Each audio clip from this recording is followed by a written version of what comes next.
Bang the gavel hard. We can run it. You ready? You ready? Don't want is this zone breaking stuff that This is the June 26, 2012 meeting of the Fairfield Town Plan and Zoning Commission. The meeting will now come to order. First item on the agenda, we are going into executive session, public executive session. Before we go to bills and communications and minutes, I'd like to welcome our newest member of the commission, Commissioner Neely, replacing Commissioner Valera as an alternate. So welcome to the commission. Next item are our meeting minutes of June 12, 2012. Is there a motion regarding these minutes? Motion to approve. Thank you. Commissioner Wagner has moved to approve. Commissioner Barrett has seconded. Are there any additions, deletions, or corrections to the minutes? Hearing none, all in favor of the minutes as presented signify by saying aye. Aye. Opposed, abstentions. The minutes are approved unanimously. Next item, new items to recommend to public hearing. 85 Mill Plain Road, zoning compliance application of Pond Mill LLC to establish an indoor recreation use, specifically boxing, with a request for reduced parking in a design industrial district. This is just the next in the series of applications that you're well familiar with at the Sportsplex, which is rapidly nearing complete occupancy. For the next, they're looking for the same 3 per thousand parking that you've approved for other uses, and by regulation, since they're doing that, requires a public hearing. Thank you. Is there a motion on this item to recommend a public hearing? Commissioner Jacobs has moved. Is there a second? Also. Commissioner Jacobs, it is seconded. Any discussion? Hearing none, all in favor of moving this item, 85 Mill Plain Road, zoning compliance application of Pond Mill LLC to establish an indoor recreation use with a request for reduced parking, signify by saying aye. Aye. Opposed, abstentions. The item's approved unanimously. Just as a side, I'd like to thank Jerry from Fair TV, who's been recording these meetings, for apparently doing something to our microphone system and making them actually work for the first time in years. So, Jerry, thank you. Next item is 85 Mill Plain Road, zoning compliance application of Pond Mill LLC to establish 2, quote, enrichment uses, an E-Nobi Learning Center and a Young Artist Studio with request for reduced parking in a design industrial district. You will hear more about this when this comes to hearing, but you may recall some months ago there was a written request just to kind of get a sense of this commission whether or not you would be opposed to a use that's not technically a square peg in a square hole with respect to indoor recreation, but a use that might be considered an accessory or an enrichment use. There was some information submitted at that time about the power of exercise and learning, and bringing some learning uses to this center as certainly a non-majority space use. At that time, you said, you wouldn't certainly rule it out, but you'd want to know who the specific users were and hear more about it when the time came. The time has come where they have 2 particular tenants that might want to avail themselves of space, so they would like an opportunity to make a formal application for those types of uses. Thank you, Mr. Wendt. Is there a motion on this item? Commissioner Jacobs has moved this item to public hearing. Is there a second? Oh, okay. Commissioner Jacobson is seconded. Any discussion? Hearing none, all in favor of moving this item, 85 Mill Plain Road, zoning compliance application of Pond Mill LLC to establish 2 enrichment uses with request for reduced parking in a design industrial district, signify by saying aye. Aye. Opposed, abstention. Item carries unanimously. Next item, we go to old business. We have 4 items on old business. The first is 1460 to 1462 Post Road. Special permit application of 1460 Post Road LLC pertaining to a proposed second-floor addition in a center design district. Public hearing May 8, 2012. Expiration date July 12, 2012. All 7 regular commissioners were present and are on this item. Is there a, we'll take a motion on the item first before we go to the staff report. Is there a motion on this item? Move to approve. Thank you. Commissioner Kennelly has moved to approve. Is there a second? I'll second. Commissioner Jacobs has seconded. Mr. Wendt? Yes, you will recall certainly this matter was tabled at your last meeting. This is a second-floor addition above the former Las Vidas Lounge space, which has been approved for restaurant use. The second-floor addition is ostensibly for office and storage for any prospective tenant, and the applicant has indicated that they've been having trouble with tenants because of the lack of storage space at this facility. There was some discussion about a outdoor seating deck that had been originally proposed as part of this, that they did not have the requisite parking. The Zoning Board of Appeals had denied a variance for that. The Zoning Board of Appeals did approve a variance for setback from the street line for the second-floor addition. So that is, this application is for a non-tenant, I'm sorry, non-patron space addition on the second floor for a prospective restaurant. Thank you. Is there any discussion on this item?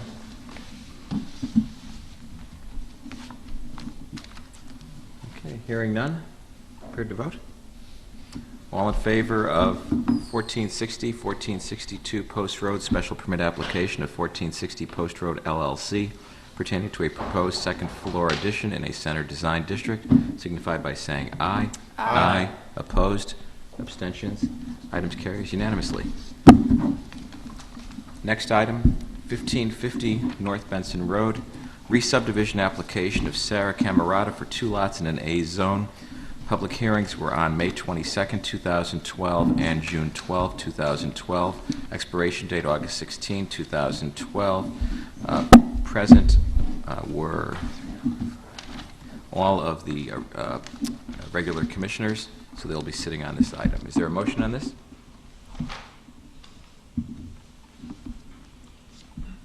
I'll make a motion to approve just to... Thank you. Commissioner Kennelly has moved this item, so we may discuss it. Is there a second? I'll second for discussion. Thank you. Commissioner Wagner has seconded. Mr. Wendt? This is a 2-lot re-subdivision application for property that fronts on North Benson Road. This property also has frontage on Nutmeg Lane.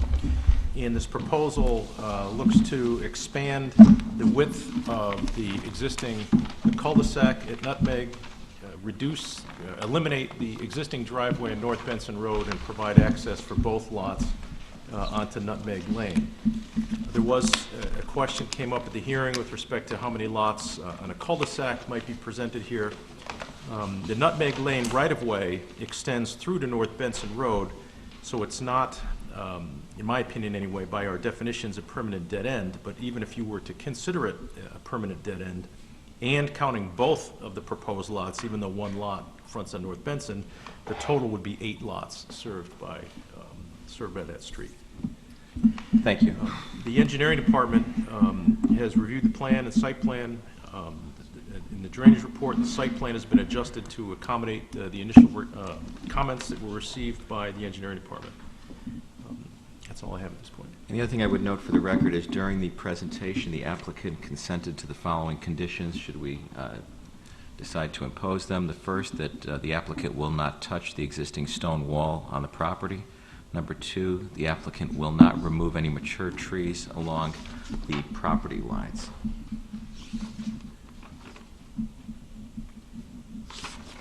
Is there any discussion by any member of the commission?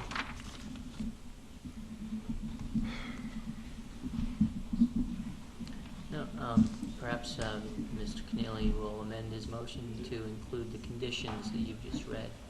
Well, yeah, let's do that. Okay, Commissioner Kennelly has moved to amend his motion to approve subject to the following conditions. The applicant will not touch the existing stone wall, and the applicant will not remove any mature trees currently located along the property line.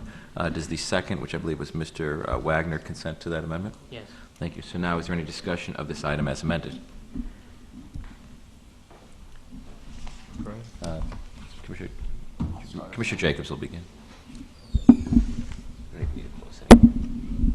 Got to make sure. While I am not a fan of re-subdividing the town and adding more traffic, I do not see in our regulations anything to not approve, that is significant to not approve this. I'm not a fan of this, and my feeling is that we need to address some problems within our regulations, because this body doesn't get to approve or disapprove things that we like or don't like. We have to follow what the regulations say and decide based on the regulations. So I will be voting in favor of this, even though I am not a fan of these kinds of subdivisions. Thank you, Commissioner Jacobs. Is there any further discussion? Commissioner Barretts? Yeah, I mean, the thing I wanted to clear up with Mr. Wented was the number of lots, because that is in our regulation. And if it's 8 serviced by that street, regardless of whether it's a permanent dead end or not, then it does meet our requirements. It meets our subdivision regulations. We can't really consider traffic in a subdivision. Legally, we can consider ingress and egress, and I know that some of the neighbors wish that there would be better egress onto North Benson. I'm kind of more prefer, I believe, it to be on Nutmeg Lane. I think that's better ingress and egress than on a busy street. Of course, that's an opinion. The application is to have the ingress from Nutmeg Lane. There was a question about the berm could be extended a little bit from one of the neighbors. I'm not sure, what we think about that. And other than that, I mean, it was a technical application, and there was no issues really presented with drainage or safety or sight lines or any of the other things that we might consider. They're not asking for anything other than what our regulations allow. So I'd be inclined to vote in favor of this application. Commissioner Suter? Yeah, I'd just like to observe. Thank you. I would just like to observe that our zoning subdivision regulations are very detailed, very thorough, and they represent a lot of thinking in their creation, and so to that extent they represent public policy. And we as a commission are, of course, bound to follow them because our only scope of review is administrative, to make sure that they comply with all the details, the many details in the regulations. So even though we may not be particularly fond of a particular subdivision in a particular area, we are bound by the law that we have to observe. So I'm going to vote for this approval. Thank you, Commissioner Suter. Commissioner Wagner? Thanks. I mean, I echo the comments, but at the same time, the applicant did listen to concerns of neighbors, and at the hearing also agreed to the conditions which the chairman has read and which are now part of the motion. I'm wondering how we can include the berm. I did remember that. I believe that the applicant said that they were willing to do that if it was possible, and that they would have to look at that. Yeah, I have a comment in that regard. Thank If it you. would be helpful. Mr. Wendt? The berm that's shown on the revised plan was a recommendation by the engineering department to tie it into high ground.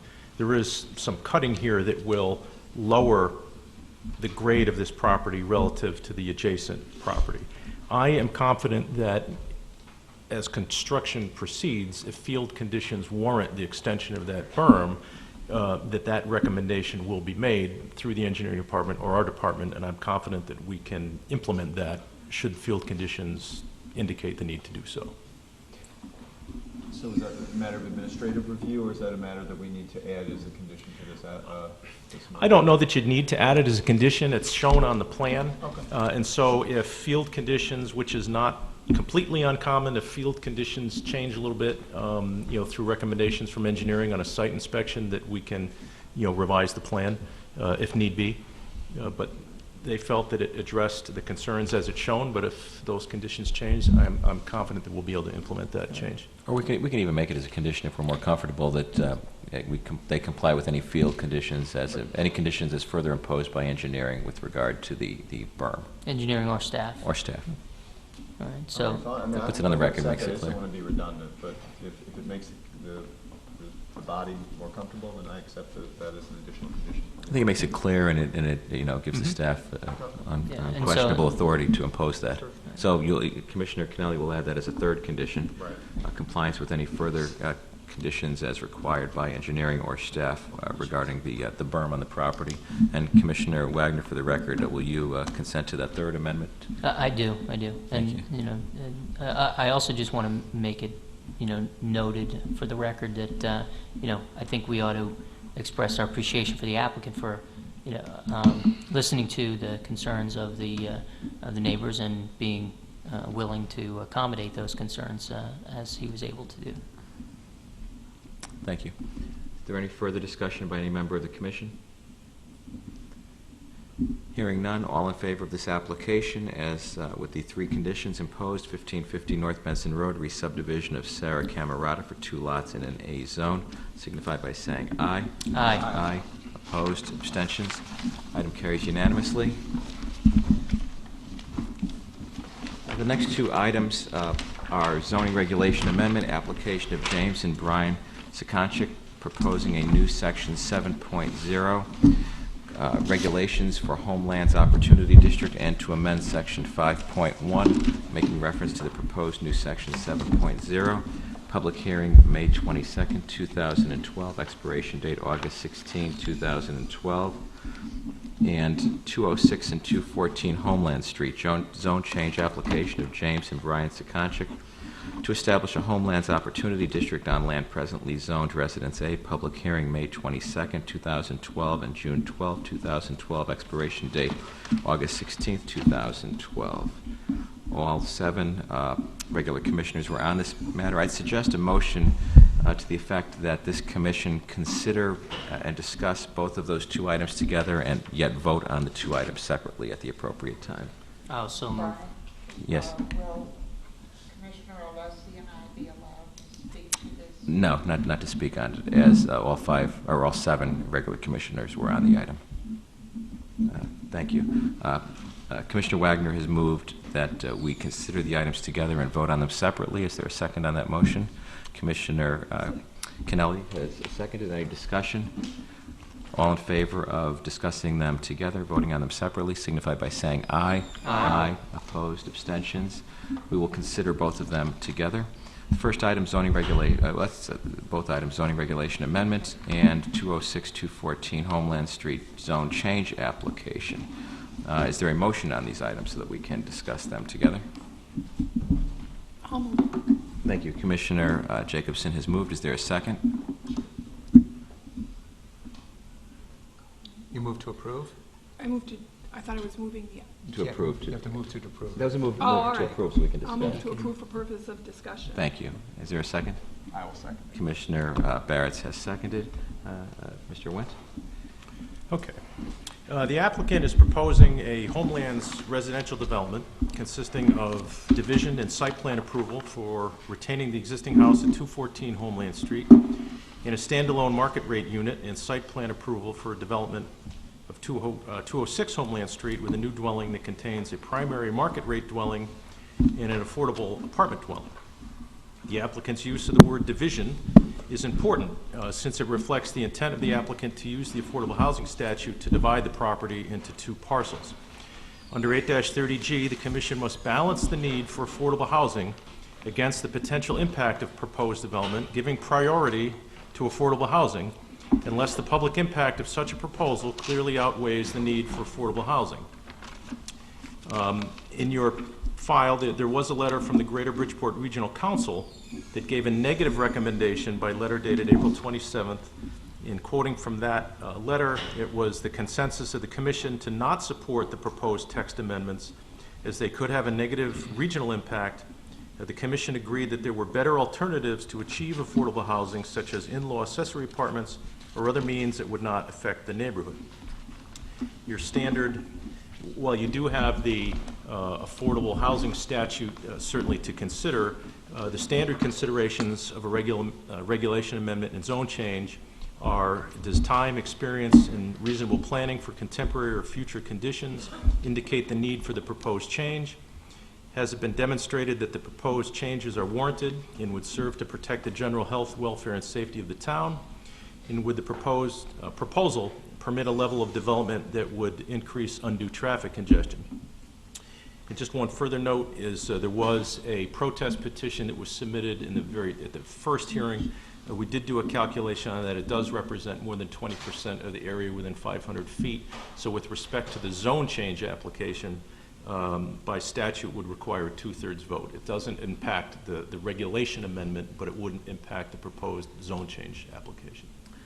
Thank you, Mr. Wendt. I'd like to start with the discussion just to make a few preliminary comments and observations that I've made through the course of this presentation that I'd like to now make for the record and which I've utilized in forming my decision on this item. The 830G balancing analysis that's been discussed is not necessary because the applicant has failed to demonstrate how this application advances the need to provide affordable housing in the town of Fairfield. The applicant's proposed Homeland Opportunity District does not create an opportunity for more units of affordable housing on the subject property than could be created under our present zoning regulations for that same piece of property. Therefore, the proposal does not advance the interest of affordable housing at all. If approved, no additional units of affordable housing will be built that can otherwise be built under our existing regulations. Again, no additional housing units that are affordable will be built if we approve this. Then this applicant can build right now on the same property under the existing regulations. Likewise, a denial does not negate the opportunity to build affordable housing on this site. The only interest advanced, as stated by the applicant himself, is his ability to divide the property into two 5,000 square foot lots. And one of his quotes made into the record is, quote, "In my ideal world, I would love to build a single family house on that lot. And unfortunately, for me to use 830G, I have to include a set-aside unit with the house I want to build," close quote. In addition, I believe that we should find the application is incomplete for a number of reasons, including the following. First, it's unclear from the applicant's testimony just what he proposes to build. The size of the proposed affordable accessory apartment was changing and changed during the course of the applicant's presentation.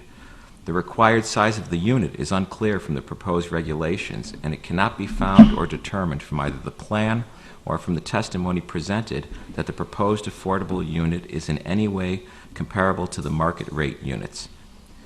It is also not clear from the applicant's testimony which units of housing are included in the 830G applications, and the calculations, I should say. And it's not clear from the testimony whether that determination is proposed by the number or by the size of the units. It's unclear whether the proposed changes offered by the applicant were consistent with the proposed affordability plan that he presented. The affordable component, as presented, is not comparable to the two market rate units, assuming that there are, in fact, even two market rate units, which isn't clear from the record either. Further, there's no traffic study presented and no competent testimony before this commission by a properly qualified expert. No evidence was presented which would allow the commission to determine the project's impact on traffic safety. Items such as traffic volumes, line of sight distances, etc. were discussed in general by the applicant. However, no drawing, site plan, objective evidence, or any written data which could be reviewed and analyzed by this commission was presented to us. There were no specific traffic counts, no exact sight lines, and no other information necessary to determine the impact on public health and safety were presented. The applicant simply has not met his burden on this item.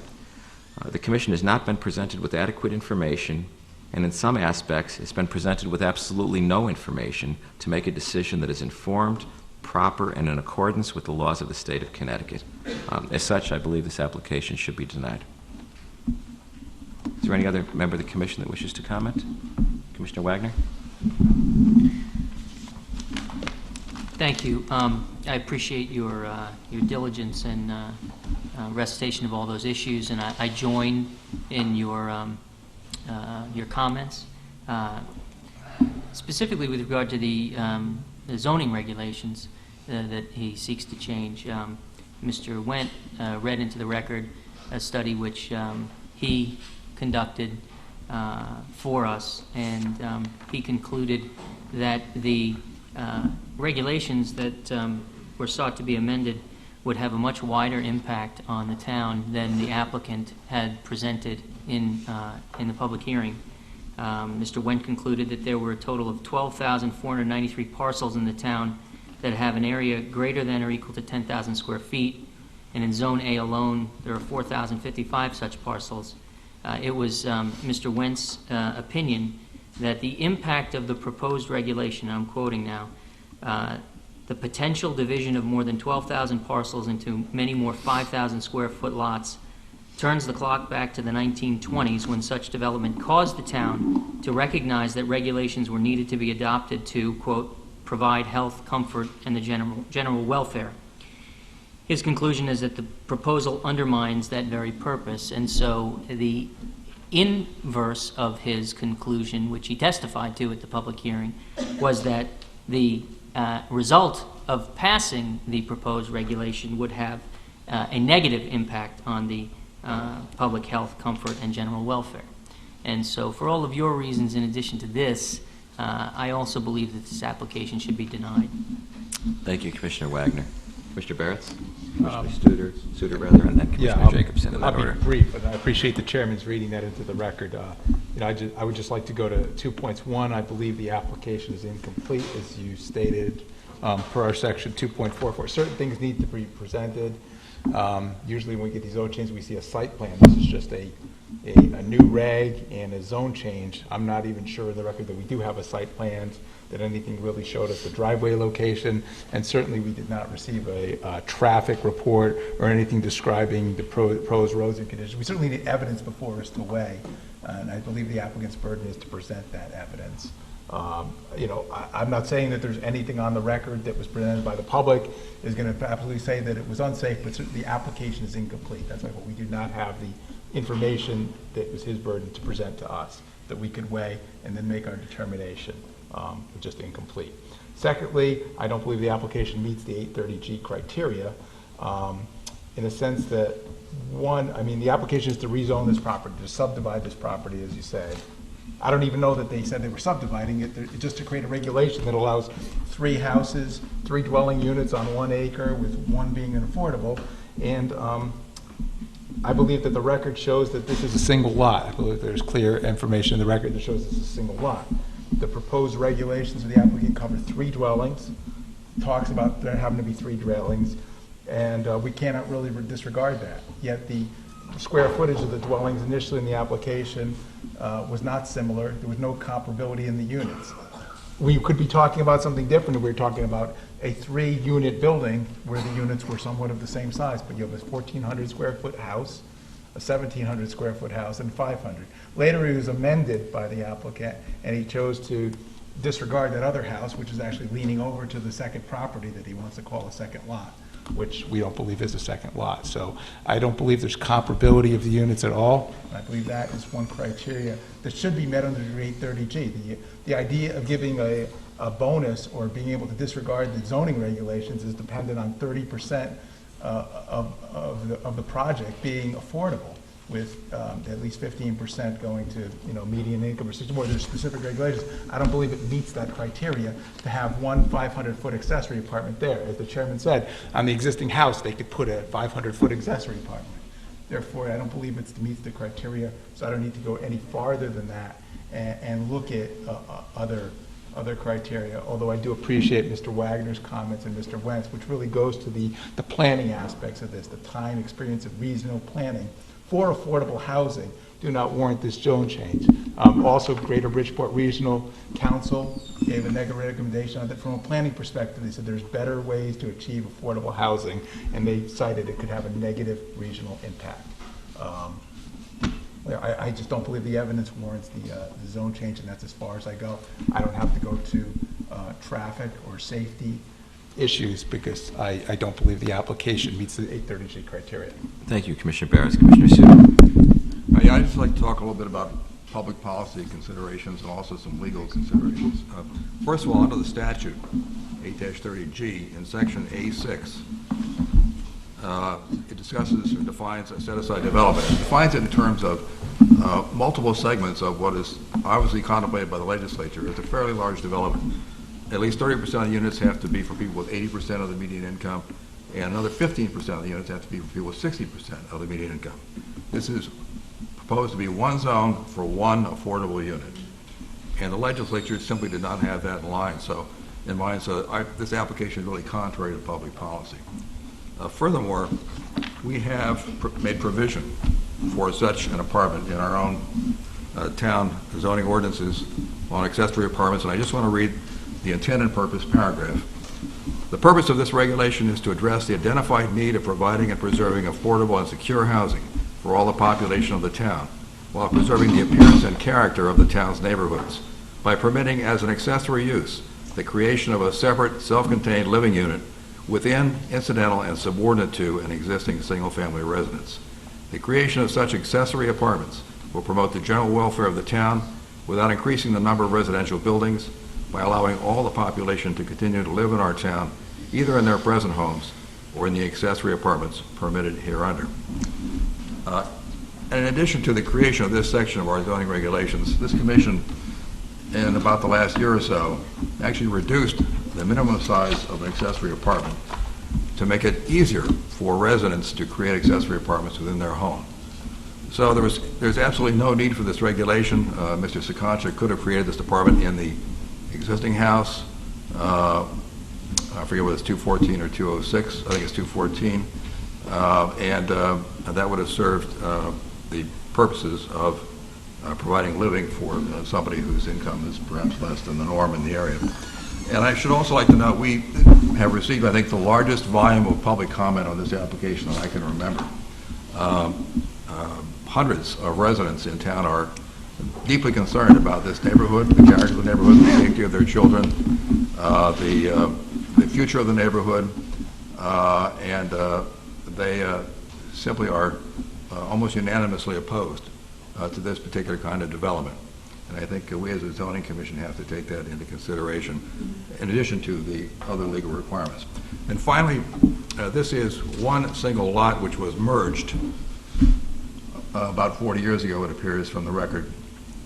And as such, it cannot legally be divided except by duly constituted legal authority, either a court of record or a zoning board of appeals. So I think legally it's impossible for Mrs. Sekoncha to create this zone and to create or to qualify for this zone. Thank you. Commissioner Suter, could you just read into the record the section of our regs that you were just citing, please? The accessory apartment regulations? Yes. Yes, it's section 6.0, and the intent and purpose section is section 6.1. Thank you. Commissioner Jacobson? I will be brief because all of my reasons have already been listed. I support the comments of my colleagues. I cannot support this application. I don't think it meets the 830G requirement, and I will not support this application. Thank you. Thank you. Commissioner Jacobs?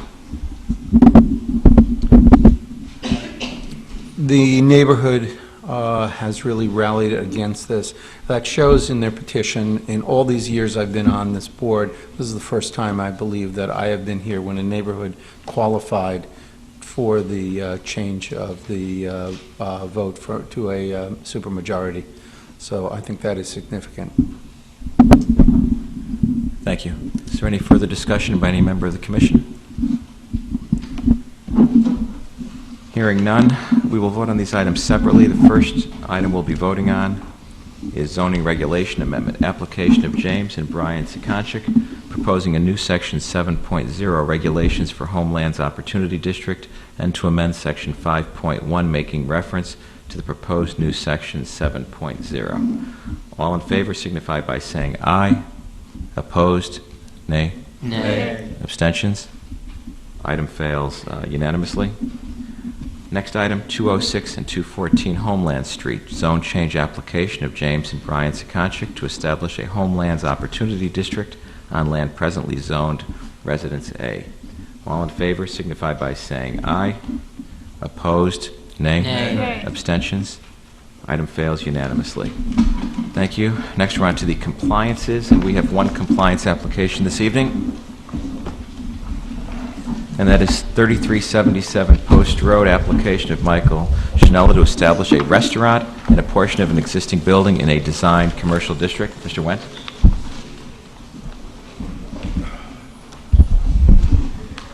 Okay. This property is in the southern end of the Post Road in Southport at the intersection of Spruce Street and the Post Road. There's a restaurant in there presently called the Tabbouleh Grill. There's a hair salon, and there's a Verizon store that's leaving. They're looking to convert that retail space to a food service use. Captain's Pizza is noted in your packet, is looking to relocate there. The gross retail floor area of this space would allow them a credit for parking on a parking basis for up to 160 square feet of patron space, and that's what they are proposing here. So there's no need for a variance, and it's just a change in use from retail to food service. Thank you. Is there a motion on this item? Motion to approve. Commissioner Jacobs has moved to approve. Is there a second? I'll second. Commissioner Kennelly has seconded. Any discussion by any member of the commission? Commissioner Jacobs. Not totally relevant, but I always like them in downtown, and I'm sorry they have to move, and I'm hoping they do well in their new location and that we approve it. Thank you. Is there any further discussion by any member of the commission? Hearing none, all in favor. Compliance application, 3377 Post Road, application of Michael Schnella to establish a restaurant in a portion of an existing building in a designed commercial district, signify by saying aye. Aye. Opposed? Abstentions? Item carries unanimously. At this time, the meeting will stand in brief recess before reconvening and reconfiguring the room for our public hearing on 3 items. Zone reg amendment for a Neighborhood Design District, number 2, 1899 Bronson Road, zoning compliance application, and 50/92 Chatham Road re-subdivision application. The meeting will stand in brief recess. Hell of a resume. The meeting is back in session. Again, this is the June 26, 2012 public hearing portion of the Town of Fairfield Town Plan and Zoning Commission meeting. We have 3 items on the agenda for public hearing tonight. The first we're going to begin with the zoning regulation amendment. Application of J. Russell Ginshram Gallery Incorporated to amend Section 12.5.1 of the zoning regulations to include art galleries as a permitted use in a neighborhood design district. And for the members of the public who are here who may not have been at prior meetings of the Commission or seen us on TV, Fair TV, continual feed, and archives. A little commercial. What we do is the applicant has an opportunity to present the application to the commission. The commissioners can ask questions during the presentation. When the applicant concludes, we go to public comment. At that time, any member of the public has an opportunity to come up and address the commission regarding the application. If the public has any questions, they should just pose those questions to the commission, not the applicant. The commission, once the public has concluded speaking, has an opportunity to ask any questions, again, to the applicant or its attorney. At that time, when the public is done speaking, the applicant also has an opportunity to have issue some concluding remarks, at which time we will close the hearing. We typically do not vote on the same night as we conduct the public hearings, but vote at a subsequent meeting. So the first item, again, zoning regulation amendment for the art gallery, change of regulation, is Attorney Fallon, and we'll consider both items together, public hearings together, I believe, for that, as well as the second one, 1899 Bronson Road, zoning compliance application of J. Russell Jinshin Gallery, Inc., to establish a retail art gallery in an existing building in the neighborhood design district. Is that your intention? You'd rather speak about them together, Mr. Fallon? It is, Mr. Chairman. Thank you. So let's conduct the public hearing on both together. Thank you. Thank you. Good evening, Mr. Chairman, members of the Commission, members of the public. For the record, I'm John Fallon. With me tonight is Russell Janishian, who is the owner of the gallery that brings this application forth, the J. Russell Janishian Gallery, Inc. Just to give you a little background about that, which is contained in my statement of use.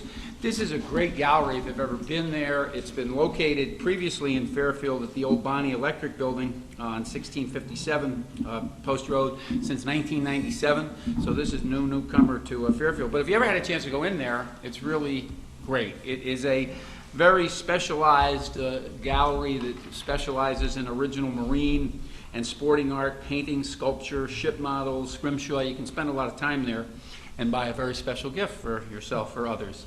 But I'm not advertising at this point. Our goal is obviously to move to this location on Bronson Road, which as a neighbor in that area, I think it's an absolutely perfect addition in both the spirit and intent of the neighborhood design district.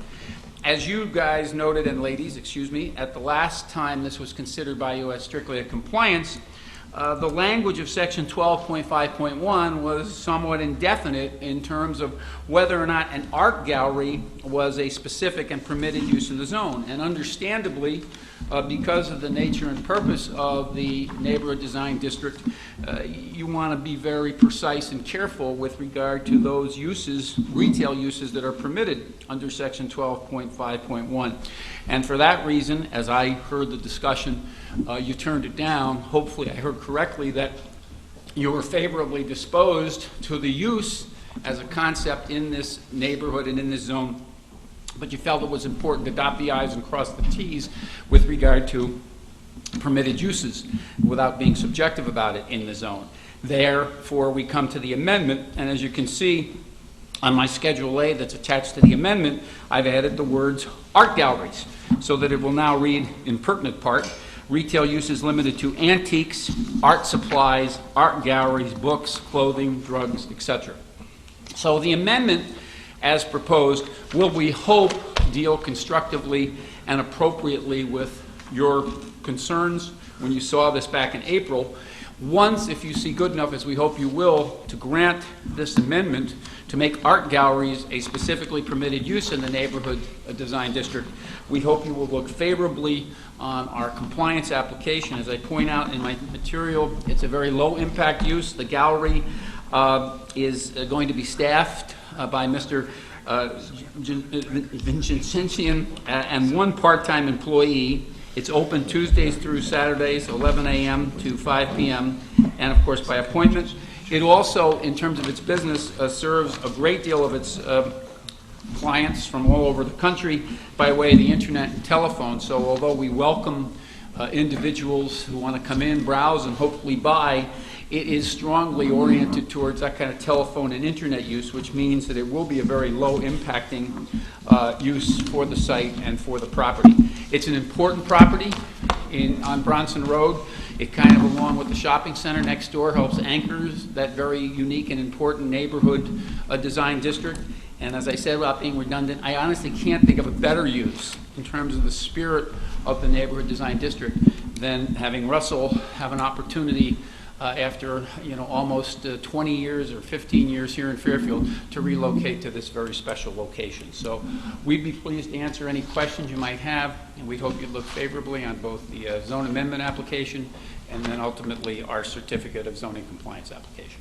Hey, Mr. Fallon, I do have one question, and I apologize to your client for mispronouncing his name something terribly. I just when we didn't began. the second time, too. I wasn't even close. Sorry, It's Mr. like Venetian Nishran. with a J, as he told me, and then I blew it the second time around. Venetian, thank you.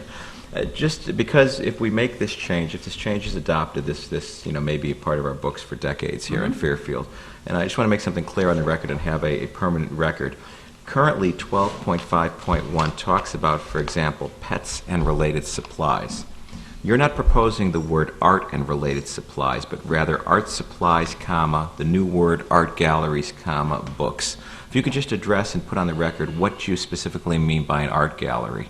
Is it a business, my question is, it's not just somewhere, is my understanding, where one looks at art on the wall, but where one will purchase art. So if we could just make that clear. I think that for purposes of interpretation and precedent, the proper place to look is in my statement of use, which accompanies the application, which makes it clear that this is an art gallery that is commercial in nature.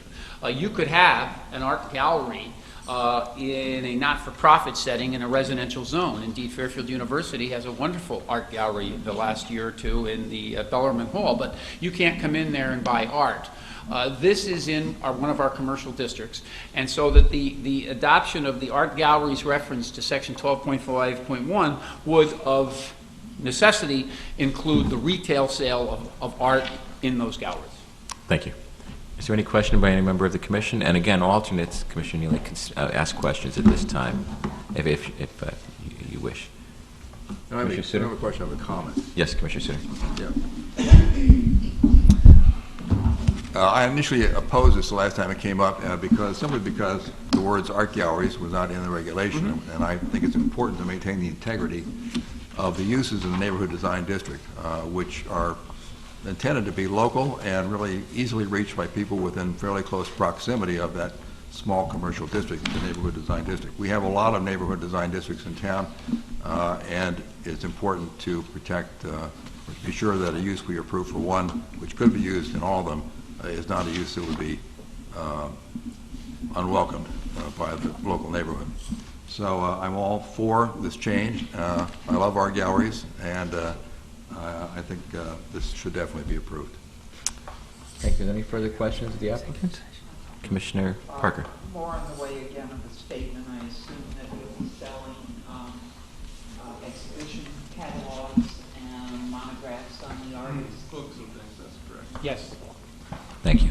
Thank you. One other comment in closing, which I do with trepidation and respect, and I know this goes against the commission's normal comments, and I see Mr. Barrett saying, Mr. Fallon, I don't believe you're doing this. That's okay. If you should find it that you are at your point before adjournment at 11 o'clock, and realizing you all have personal lives, if you felt it was appropriate in light of the history of this and the evolution of this, Russell's been waiting a long time to relocate at this location, and that, you know, that he needs to be at this location. So anything you might do to consider breaking from your normal policy, which I respect, of carrying this over 2 weeks, he and I would greatly appreciate. If, on the other hand, you're running up to 11 o'clock, we understand you can only do what you can do, and we thank you in any event for your consideration. Thank you, Mr. Fallon. Is there any member of the public who wishes to comment on either of these items, the zoning regulation amendment or the zoning compliance application? Hearing none, Mr. Fallon, anything further? Thank you very much. Thank you. The public hearing on the first two items, therefore, is closed. Next item on public hearing, 50/92 Chatham Road, re-subdivision application of 50 Development LLC and Patricia Sheehy for 3 lots in an R3 zone.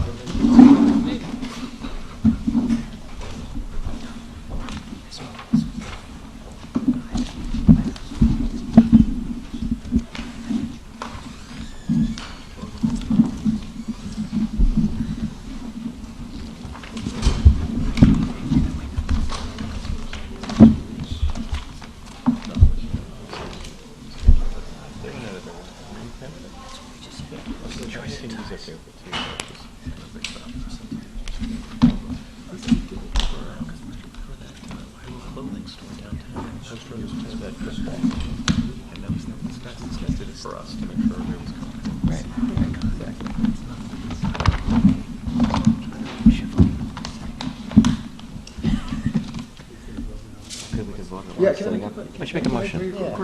Mr. Chairman, thank you. I'm sorry. Mr. Chairman, if I could, I was wondering if we could briefly, as things are being prepared for this presentation, go back into public executive session and perhaps address the issue of the previous applicant and go ahead and perhaps do an up or down vote.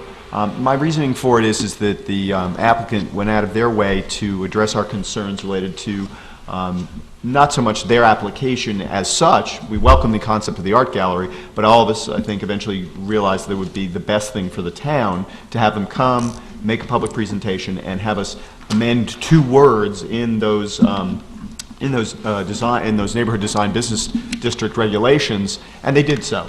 So if we can just maybe, if you consider it, I would like to make a motion now Motion for to us go to go back to to public session. public executive session. To vote on items 1 and 2? To vote on items 1 and 2, yes. Thank you. Is there a second on that motion? Been moved and seconded. All in favor of going into public executive session for voting on these 2 items signify by saying aye. Aye. Opposed, abstentions.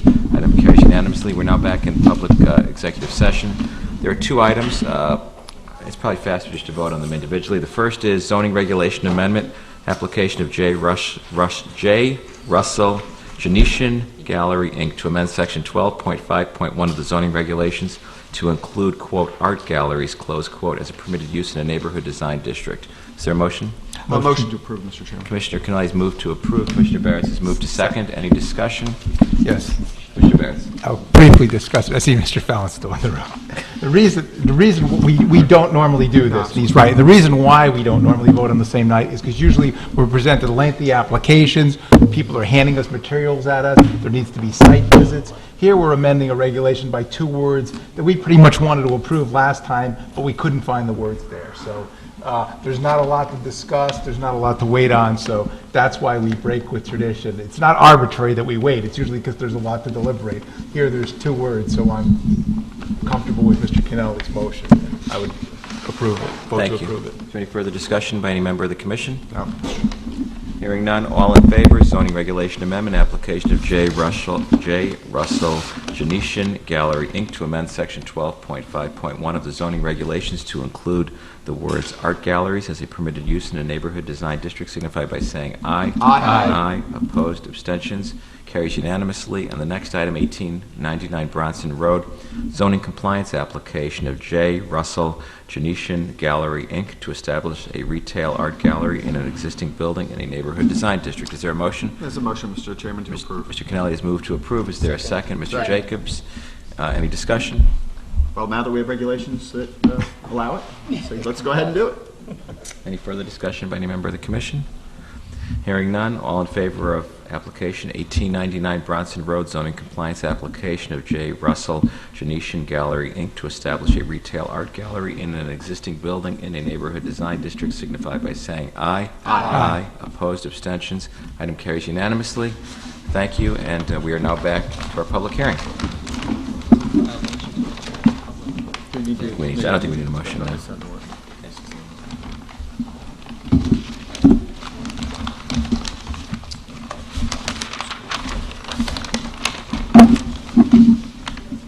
What I'll do while Mr. Walsh is setting up, I'll just read into the record with the names and the addresses of the people that have provided written comments to the commission. You should have copies of all of them, Attorney Walsh. Just so we have those in the record. And these are letters that we've received. The first is, I should note, apparently there was a petition addressed to the first selectman by a group known as Fairfield Chatham Coalition. I don't know whether we have the full petition. I've gotten copies from the first selectman's office sent to us of apparent emails. I don't have all the names. Perhaps someone in the public can introduce that petition. It's some type of an online petition, but we can't access all the names on it. We've been getting these from the Fairfield. At least I've been getting them from the first selectman's office. That I have not seen. I'll send one down for the record. The most recent one, one came in today, as a matter of fact. That was the email today from the first selectman's office indicating that people are sending to the first selectman some type of an online petition. When one goes to it, it lists, it purports to have, I think, 40 names, but I know you can't access the names, it appears. At least I can't access them, so for the record. The second is we have records from... okay, well, when we come to the public, we can... when the public speaks, though, we'll have that opportunity. The second is from Jennifer Hochberg, 232 Churchill Road, Cecilia Fung, 480 Wilson Street, Stephanie Rothberg, 11 Stoneleigh Square, Jason Orlinick, 175 Chatham Road, Catherine Quinn, 175 Chatham Road, Phyllis Selig, don't have an address, Andrea Landau, Random Road, Ed and Winsome Rosenthal, 337 Random Road, Andrew and Cami Deck, 16 Chatham Road, Anne Marie Soto, 386 Random Road. I believe, Mr. Wendt, that's all I have. I don't know if there are any more.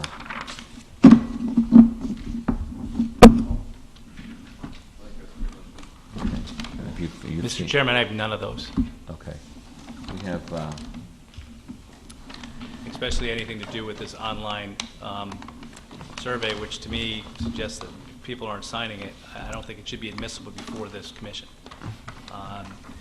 You have to go to a website and then download stuff. It seems to me that that shouldn't even be looked at this point in time, so I'd request that the commission not consider that online petition and only consider anything that's been handed in to the Town Planning and Zoning Department or, I guess, the first selectman's office that has signatures, addresses, as is normal before this commission. do you want to take a request that we take a brief recess so you look at these before you begin? The ones I just read in. We have copies of them, whatever your preference. If you want to take 5 minutes now, Sure, I'd it may like to make see more what's sense. You can what's gonna be incorporate, passed on. if necessary, into your presentation. Thank you, Mr. Chairman. So the commission will stand in a brief recess for that purpose. We're back in session again. We're back in session again.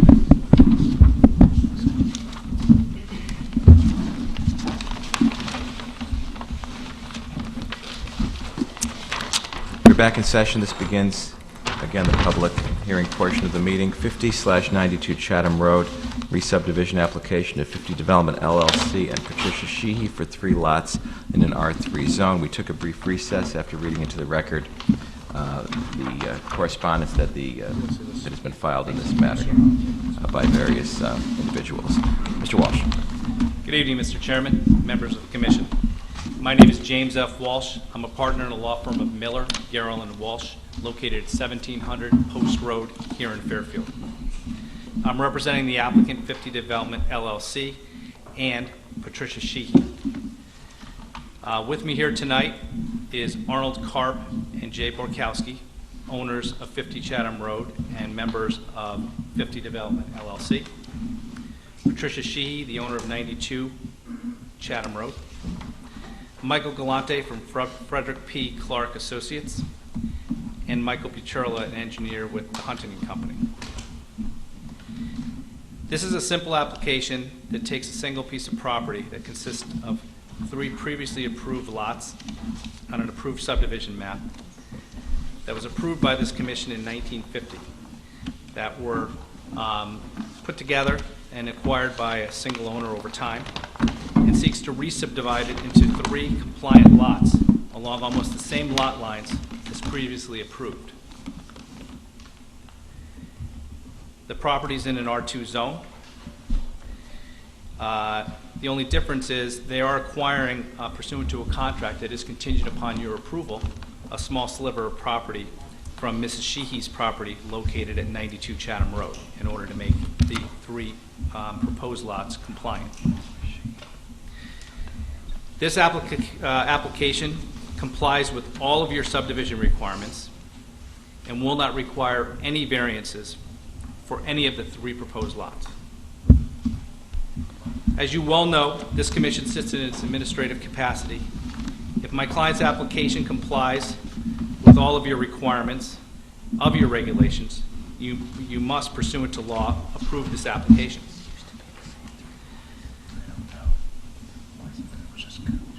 The subject property, located at 50 Chatham Road, has a property size of approximately 0.92 acres.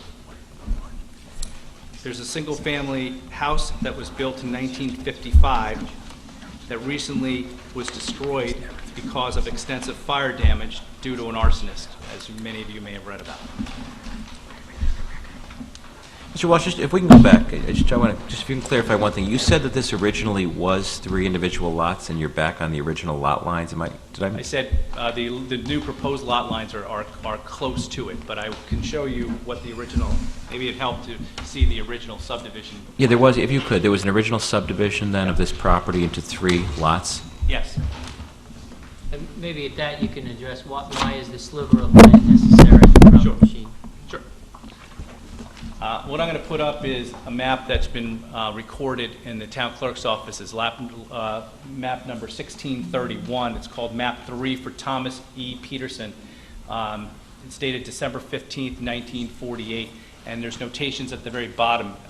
Maybe it would help if I passed out a title search on the property that has these maps attached to it so that you could all take a look. As long as we at get it. into the record somehow, Sure. whatever works I'll hand out the best. title search I'm going to be referring to. And there's a copy of the search for everyone? Yes. And the map Yes. is Yes, attached? and all the to- maps I'm going to talk about are attached to the title. That might be search. easiest, so we can have it in front of us. Thank you.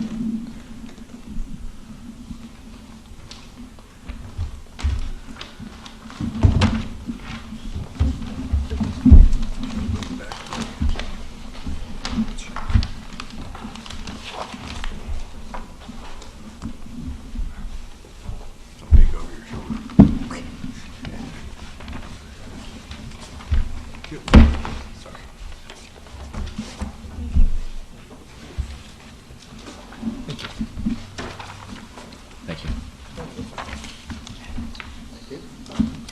Thanks.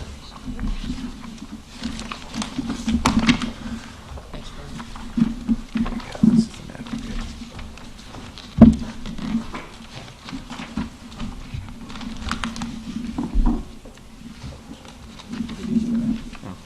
Thank you. You keep whatever you're, okay, I don't need it. Thank you.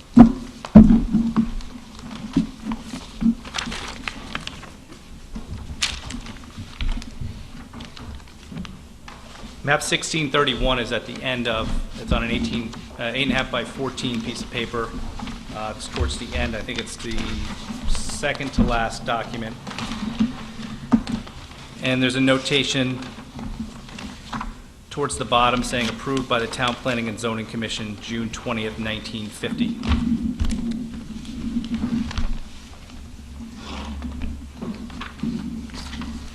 The lots at issue that we'll be talking about this evening, the original 3 lots that were approved were lots 47, 48, and 49.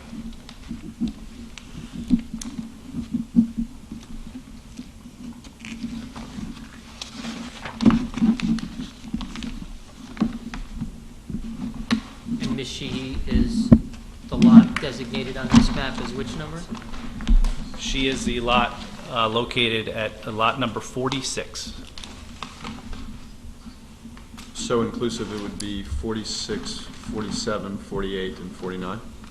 Not all of 46, a small Right, sliver but to I know, the- but I'm saying. Yes. Just checking. Yes, We're looking at. Right, I'm just. yes. And I think there was a question why we Why need the sliver? additional, Right. because each of these properties are located in the R2 zone, as I discussed earlier, and they require a lot square footage of 14,000 square feet, and we were a little short, so we took on some square footage.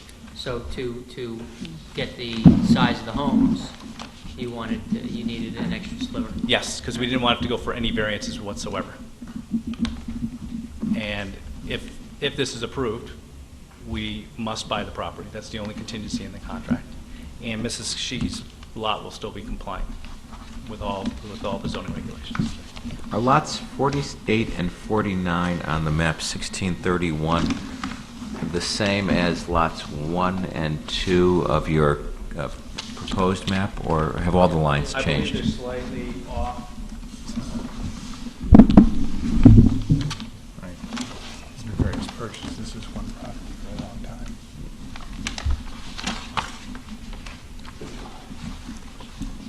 He's got 3, I can't go forward. No, they're not, we're not saying we're going exactly the same. They're close, but they're off by, and that's why it's a complete re-subdivision. Okay, So that's what I was getting at.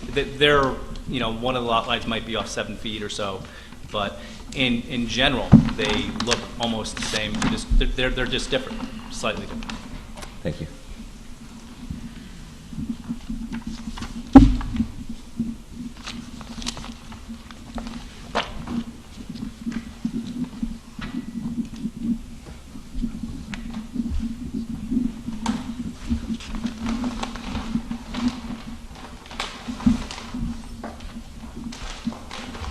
As discussed previously, before my client purchased the property, there was a single-family home that was built over the 3 lots. And I think at this point in time, since you have the title search in your hand, and just so everybody can be familiar with how these lots came into being and basically got merged into one, we could just take a quick look through the chain of title. And if you have that title search in front of you, the deeds are all attached if you want to see the individual deeds, but about the 4th page in, there's a chain of title.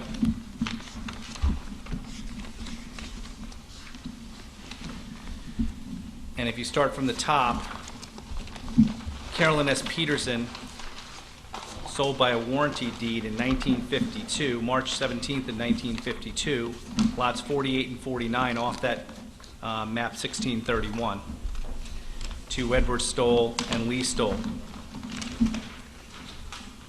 Approximately 2 years later, a Richard Pickett and an M. Irene Pickett sold to Edward Stoll and Lee Stoll in survivorship, lots 47. So therefore, Mr. and Mrs. Stoll then owned 47, 48, and 49.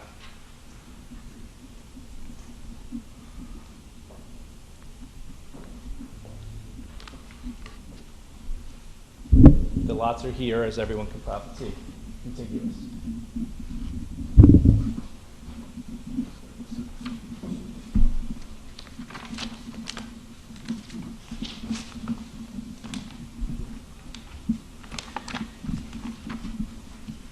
In 1955, there was a single-family residence that was built on the property.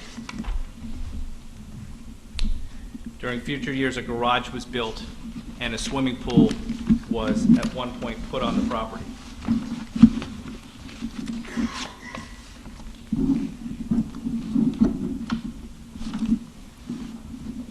Just so that the commission can see what was previously there,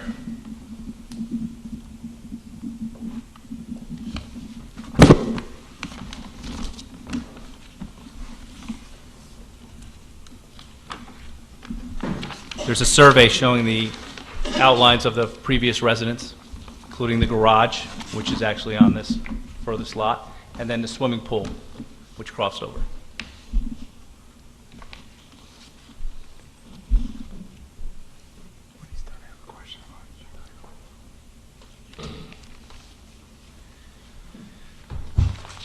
Lots 47, 48, and 49, as we are discussing, were also known to be assessor's map number 28, and were parcels 278, 280, and 281.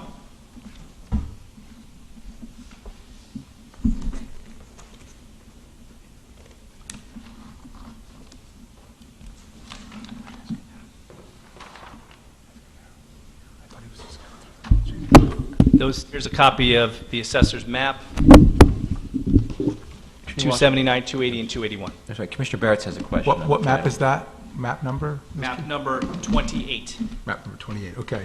On the chain of title, map number 4528 seems to have been in effect since 1976. So it looks like this was one lot, even since 1976, with the 3 lot numbers on it? Is Yes. that correct? Yes. Before that, it was 2 lots, but there was never more than 1 house on it, because the house was built in 1955, you said, correct? Yes, and it was approximately 1975, 1976 that they began receiving one tax bill. Tax bill, okay. And just so you can see, I attached that map that you referenced to the last page of the title search, Okay. which I put up.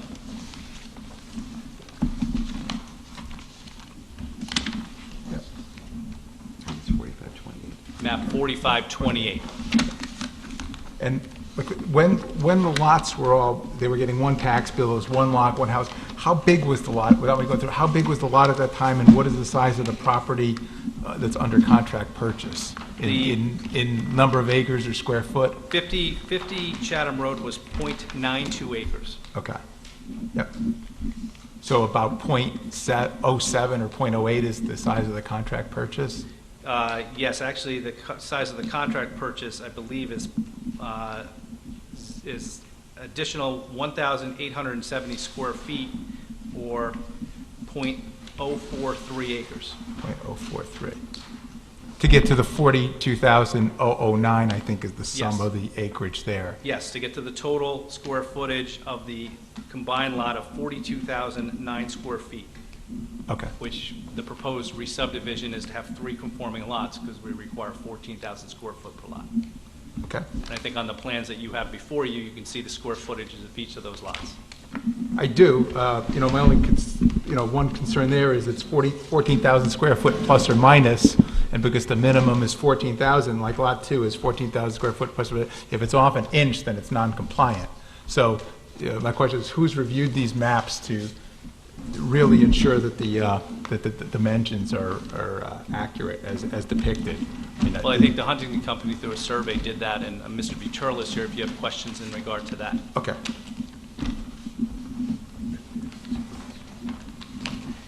As discussed, we are under contract with a contingency that that your commission approved this application. With the easterly neighbor, Ms. Patricia Sheehy, to purchase the additional 1,870 square feet, 0.043 acres of land. This will allow us the 42,009 square feet, as you see, to be broken up into the 3 conforming lots pursuant to the plan that we've presented. Each lot, we propose to have a new house that will be serviced by public utilities. It should also be noted that there is public water and sanitary sewer in the street, which each of the house will be serviced by.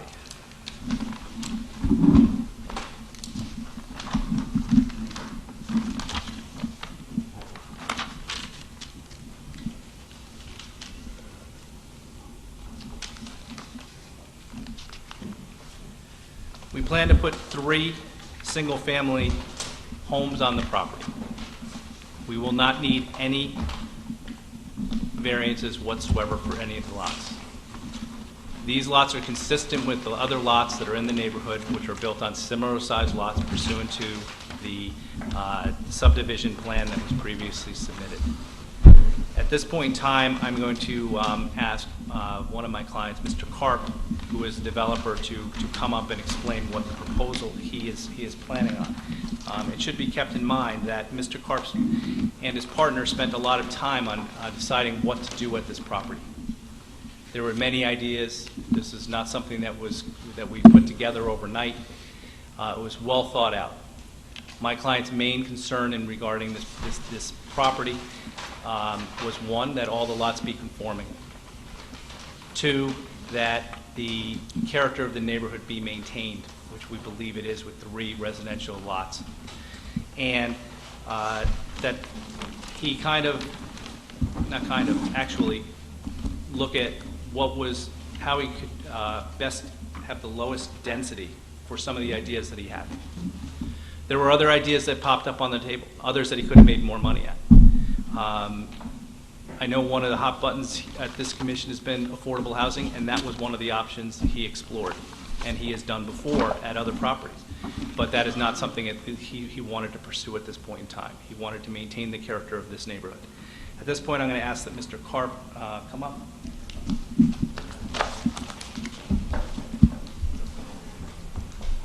Good evening. I'm Arnold Karp. I'm one of the partners in 50 Chatham Development. By way of background, I've been in the real estate and development business for over 29 years in the Fairfield County area. My firm and partners, we've won over 30 State of Connecticut Builder Awards, and we've actually won 2 AIA Architectural Awards.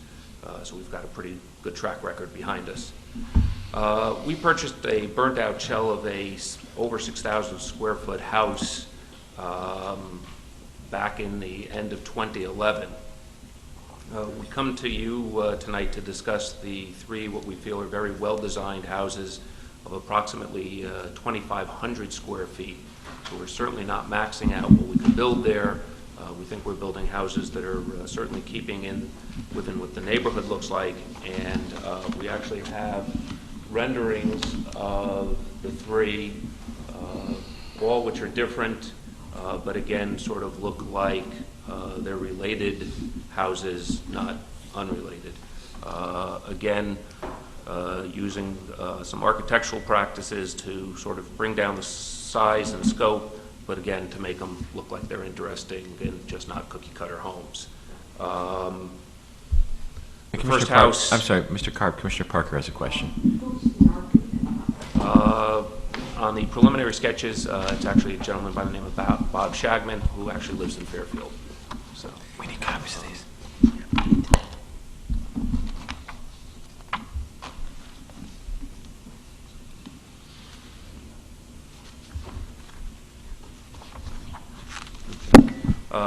So this is actually, we show 3 different renderings. We would not be building the same house. We'd be building 3 distinctive and unique houses, all of sort of similar square footage. They do have the garages that face forward.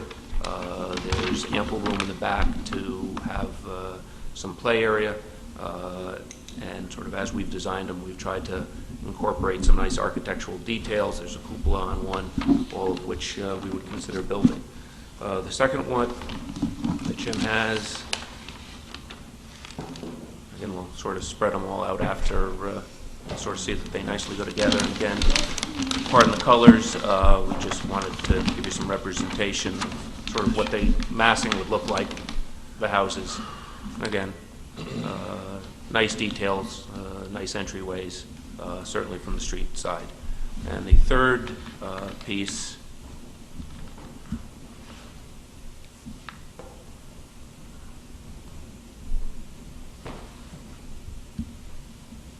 again, shows some dormers, a cupola, ways to break up the facade so they're just not, one-dimension facades. Mr. Karp, just for the record, we have before us a re-subdivision application, which does not require us to approve any specific design, any specific drawing. We're just approving a subdivision, and then the buildings that are going to be built within or on that subdivided property have to comply with the zoning regulations, which in this zone don't deal with aesthetics at all. what the house looks like. It could be a square block with no dormers, no shutters. You know, we don't control the design in this district. The question to you is, as part of this application, you can stipulate to the design of the buildings, and we can put that on the record that these are the designs that you will be building there, and we can make that part of this application and/or approval. Otherwise, just for the record, and for the public to know, we would just be approving a subdivision, and we have no control unless you stipulate to what you're building there as to what these are going to look like. I appreciate that. Part of the reason we wanted to show some preliminary designs, we saw this in some of the letters that the commission has gotten, is that they would be 3 cookie-cutter homes, and we wanted to explain to the commission that that is not our intent. While the designs certainly aren't finalized, we think we are building something that is certainly keeping within the flavor of the neighborhood and the design quotient of Fairfield. One of the other issues that we looked at was some of the site and town improvements, which our engineer will go through, but we're spending considerable money of the developers to actually improve some current issues. We have an extensive planting program. We believe that we're going to be building houses that are in excess of the value of the homes in the neighborhood. So the comment of these will diminish the value of the neighborhood by our sales price. We think we're going to be certainly higher. Again, we think this is a low-density, low-impact subdivision. We're asking for the same quarter acres that all of the neighbors are on, and this started out initially as 3 lots and was merged sometime in the early 70s. We think that this is a reasonable development plan for the neighbors and the neighborhood. Thank you. Thank you, Mr. Karp. Does any member of the commission have any questions for Mr. Karp before he sits down? Thank you. I'm sorry, yes. You're off the Commissioner president, you're going to be answering questions yourself. I'm going to be answering. I have a question for you. Your retaining wall, how far down do you plan on building a retaining wall below grade? Do you have a specific lot?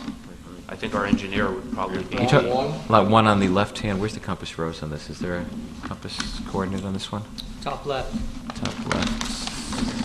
Okay, so it's to the west. The western border of the Lot 1 is what he's referring to for the record.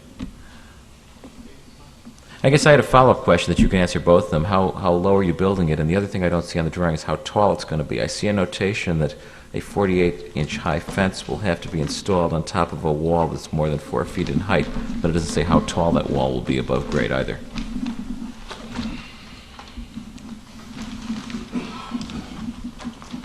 And so just identify yourself when you get a chance for the record. Mr. Chairman, members of the commission, my name is Michael Petrilla. I'm a licensed professional engineer and land surveyor in Connecticut and member of the Huntington Company with office here in Fairfield. That westerly retaining wall, if you look at the notations on it, I've got TWBW, if you could notice that. TW stands for top of wall, BW bottom of wall. If anyone doesn't see that, they can come up and point it out. 122.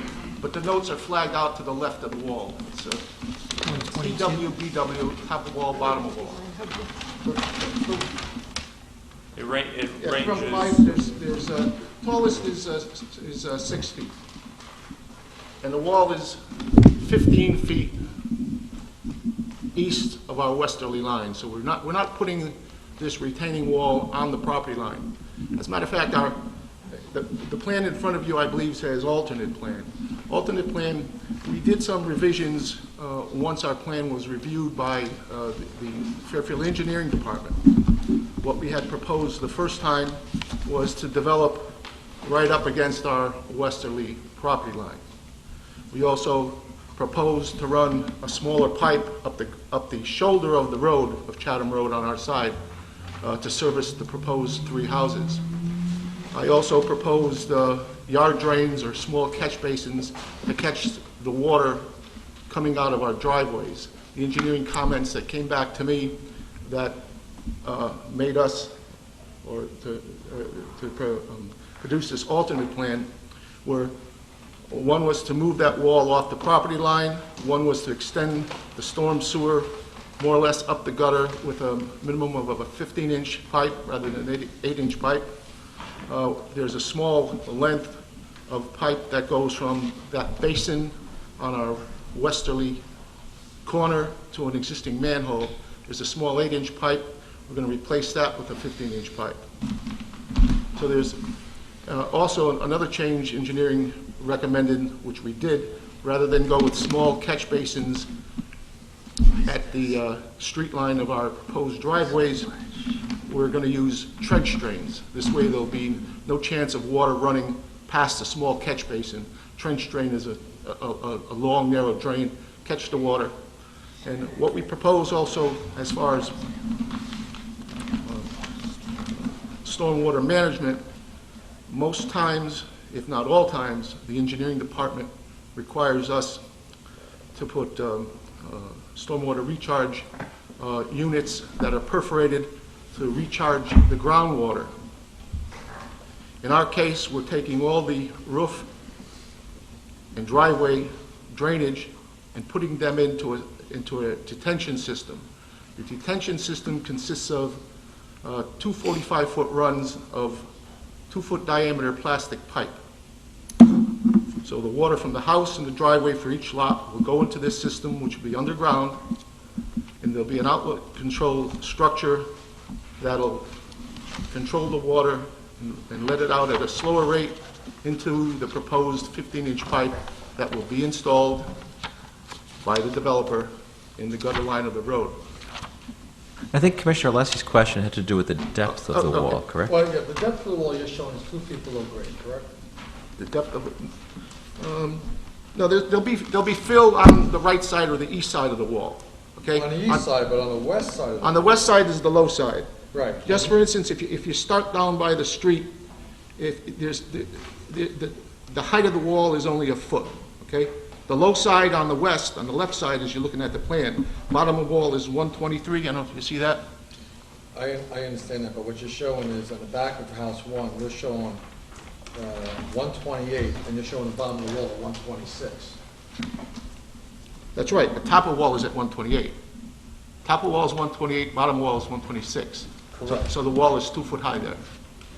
Well, you're showing, the topography is showing there at 128 on the back corner of the lot. Of the wall. Yeah. Well, Yeah, so the top of the wall is going to be at 128. But so is the property. If you look to the left of the wall, to the west of the wall, the elevation is 126. Correct, but to the right of the wall is 128. So the Although, actually, the wall is on the wall is 2 line foot high. 128. The wall is 2 foot high.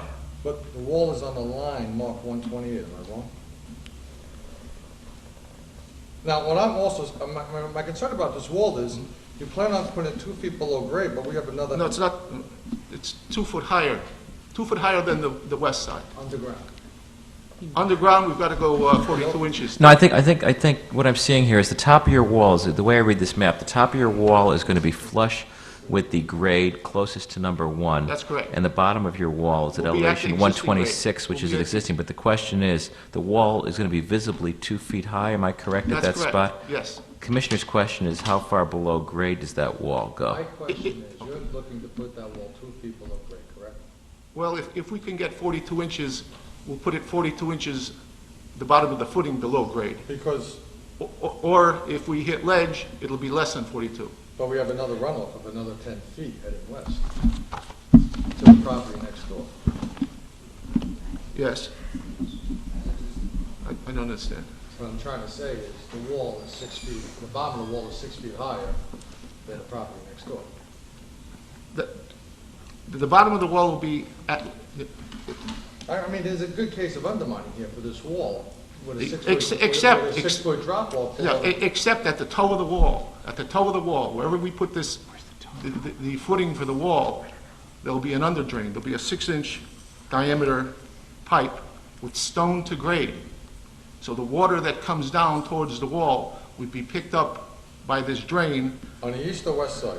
on the east side and brought towards the front into the catch basin that we show on our property, then into the pipeline that we So propose. basically, you're putting a French drain on the east side of the wall. Exactly right.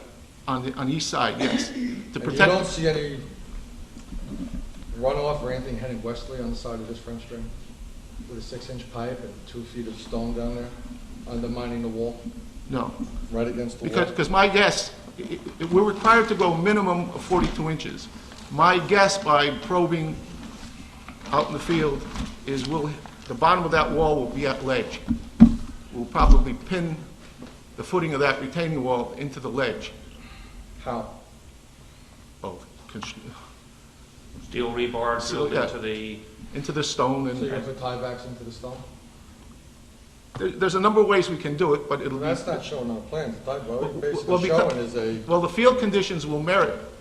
well, the field conditions, I was out there, I walked the site a couple times, and what I'm seeing is a huge drop-off on the west side of that property. That's correct. And now what we're looking at is a retaining wall holding the water back that could basically Yeah, undermine this wall heading westerly. The retaining wall is going to direct the water that comes to the west and head it east into the proposed pipeline. That's what's going to happen with the proposed pipe. That's my opinion. Well, we're gonna have undermining on the west side of the walls, what I see with a drop-off, or the way we're seeing this drop-off here. But that's existing, that's the existing grade. No, I understand that. So that we're not altering it or changing it. We're staying with the existing grade as shown by the contours that are already there. I understand that, but I just don't see the strength of this retaining wall by the drop-off of the property on the west side. Any retaining wall, I believe, in the town of Fairfield has to be engineered and signed off by the building department, so I'm sure that... That's correct. And now, how come we don't have the retaining wall stretching around the back, considering we have like a 24-foot drop-off from the properties in the back? I mean, the grade of this proposed house one is higher than the roof behind it. Oh, there's no doubt about that. Sure. Yeah. Well, that's a lot of water. Well, it's, I gotta tell you, theoretically, it works great. I mean, we wanna put the leaders into a 6-inch pipe that we're gonna divide to 2 inches and to 4 inches into a 24-inch pipe that's gonna run into the sewer. Yesterday, in that storm, the house on the bottom of the street, the storm drain was completely backed up, the street was completely flooded, and you know how residents are, they just won't check gutters, so we're gonna see a runoff for 3 houses now, impervious surfaces, and the water affecting 4 or 5 houses behind them and the one house to the west of them. And we're not controlling it. I think we are controlling. My opinion is... If you, sir, you come to the microphone. We're not recording if you're way back there, Mr. Bertolo. My opinion is we are controlling. Your opinion is what? That we are controlling the water. Thank you. Mr. Bertolo, as part of your, I'm not as sophisticated as some of my colleagues on hydraulic pressure and these walls. If you could just address for us why you're putting the wall there to begin with. If you're not touching the grade of the property, why are you bothering to put a wall in? Because it's my estimate that to put these 24-inch pipe into the ground, we're not going to be able to go all that deep, okay? So if I have a 24-inch pipe and I put it, and I can dig a hole 2 foot deep, I need fill over the top of the pipe. So to get fill over the top of the pipe and get a level area, I need a wall to the west, or else I have to, or else I could eliminate the wall and grade directly down to the property line, which we don't want to do. We want to keep the development off of the westerly property line. So right now, you're not building house 1, 2, and 3 on top of the existing contours of the property. You're essentially filling in those areas to level them out, and that's why you're making it higher than it already is? Just the left side, mostly the left side of where the stormwater is going. Left being west? West, that's correct. The left side of what? Of The map. Of each house. Each house has fill to cover up this storm drainage system. If we can dig down 5 feet, we won't need the fill. But my estimate is we're probably not going to be able to put this 2-foot pipe 5 foot down into the ground. Did you do test fits? No, but I did do probes with a 8-foot metal bar. What did you find? Some cases 3 feet. How are you proposing to get the rock down?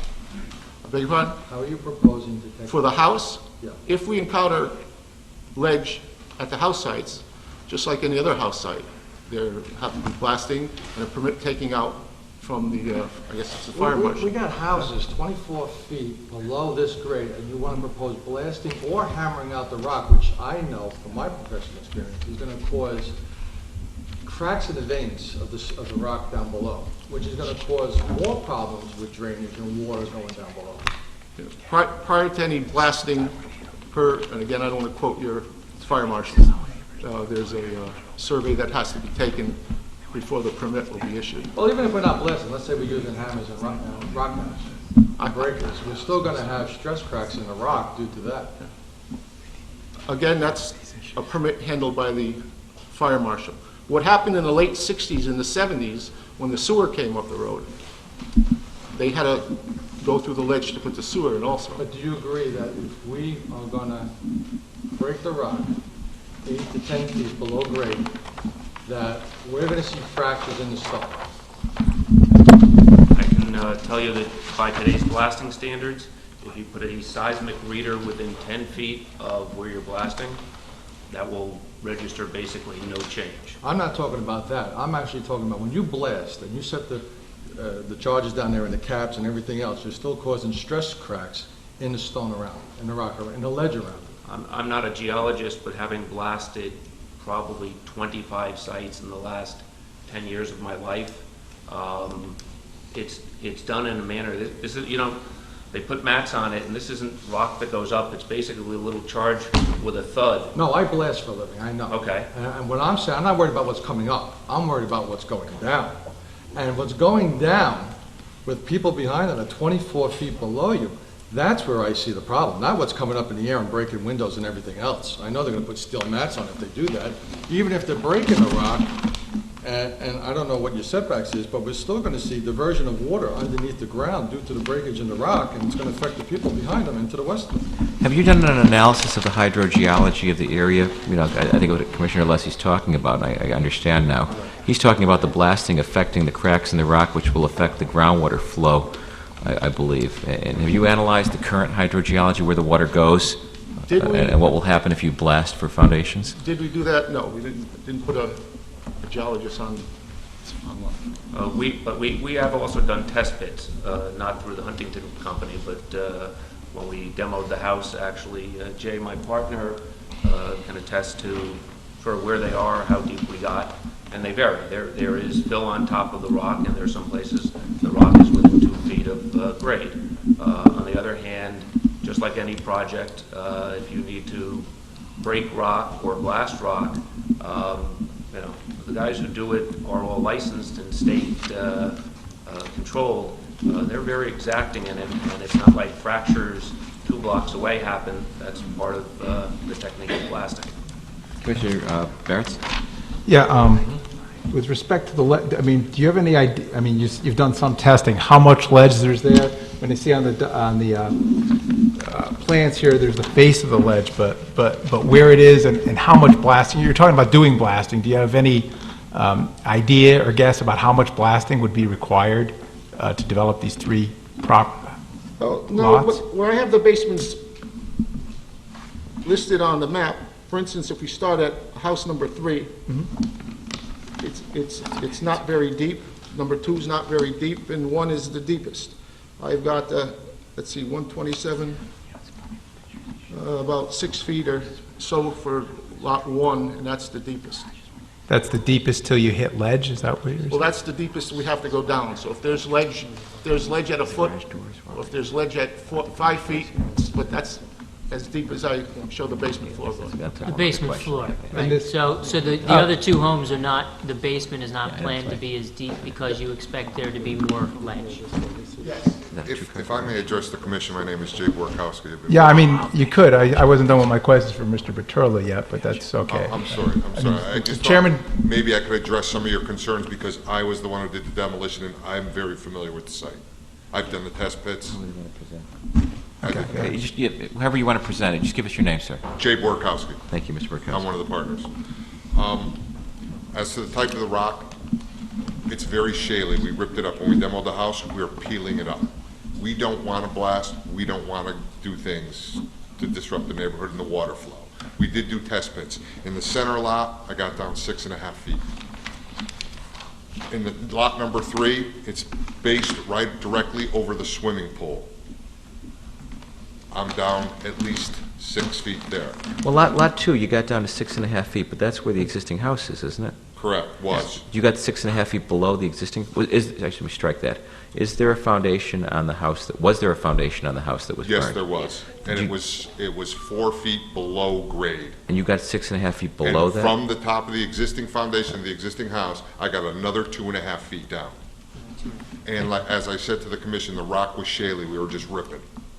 All right, we don't want to blast, we don't want to disturb the neighbors. That's why everything's lifted up, hence the retaining wall. If I may go back and address the retaining wall, I've been in commercial construction for over 25 years. I've worked on Yukon, I've worked on major projects. What we do is we clean the ledge, we drill a 24-inch hole in the ledge. Mr. Borkowski, hold on 1 second, we have to change the tape. Thank you.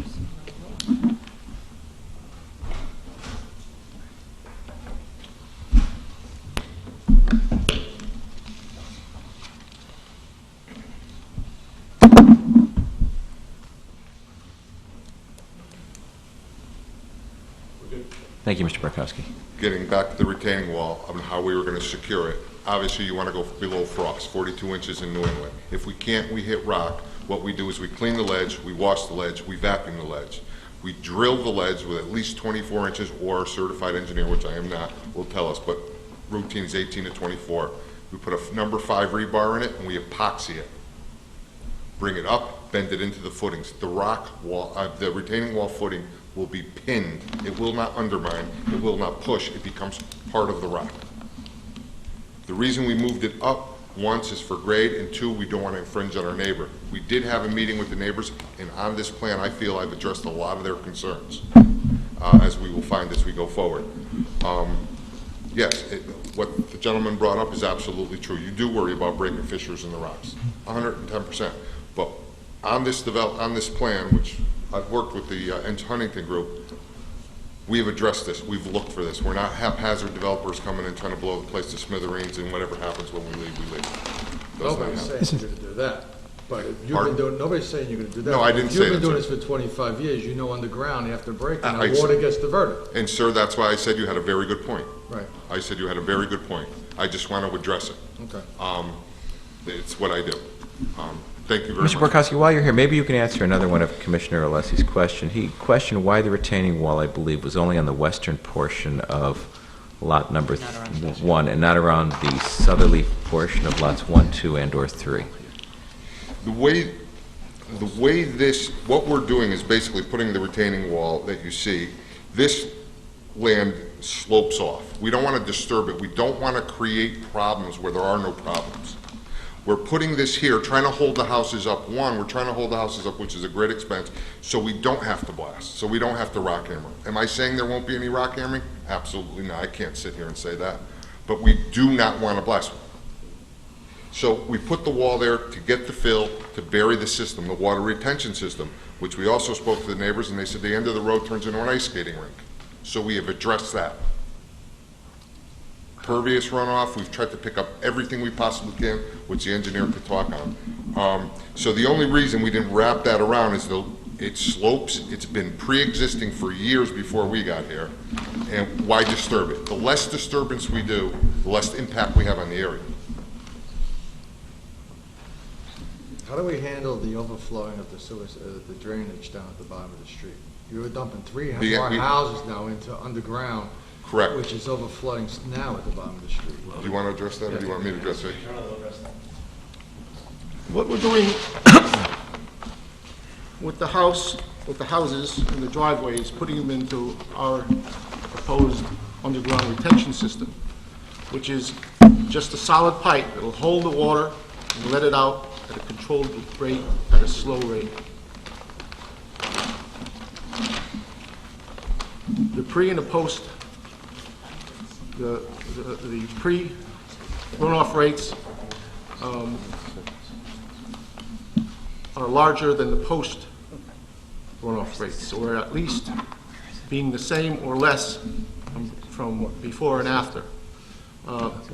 In front, on the board up on top, I have the watershed maps, and I broke it into 2 watersheds, the north going towards the street and the south going towards the lower neighbors. The existing north watershed, which is the map in front of you, I've got an area going towards the street of about 17,680 square feet. Draining south is about 24,329 square feet. The existing house, the existing driveway, the decks, the patio, the pool shed, patio about the pool. There's an existing impervious area of about 8,350 square feet. Now, if I look at the developed state,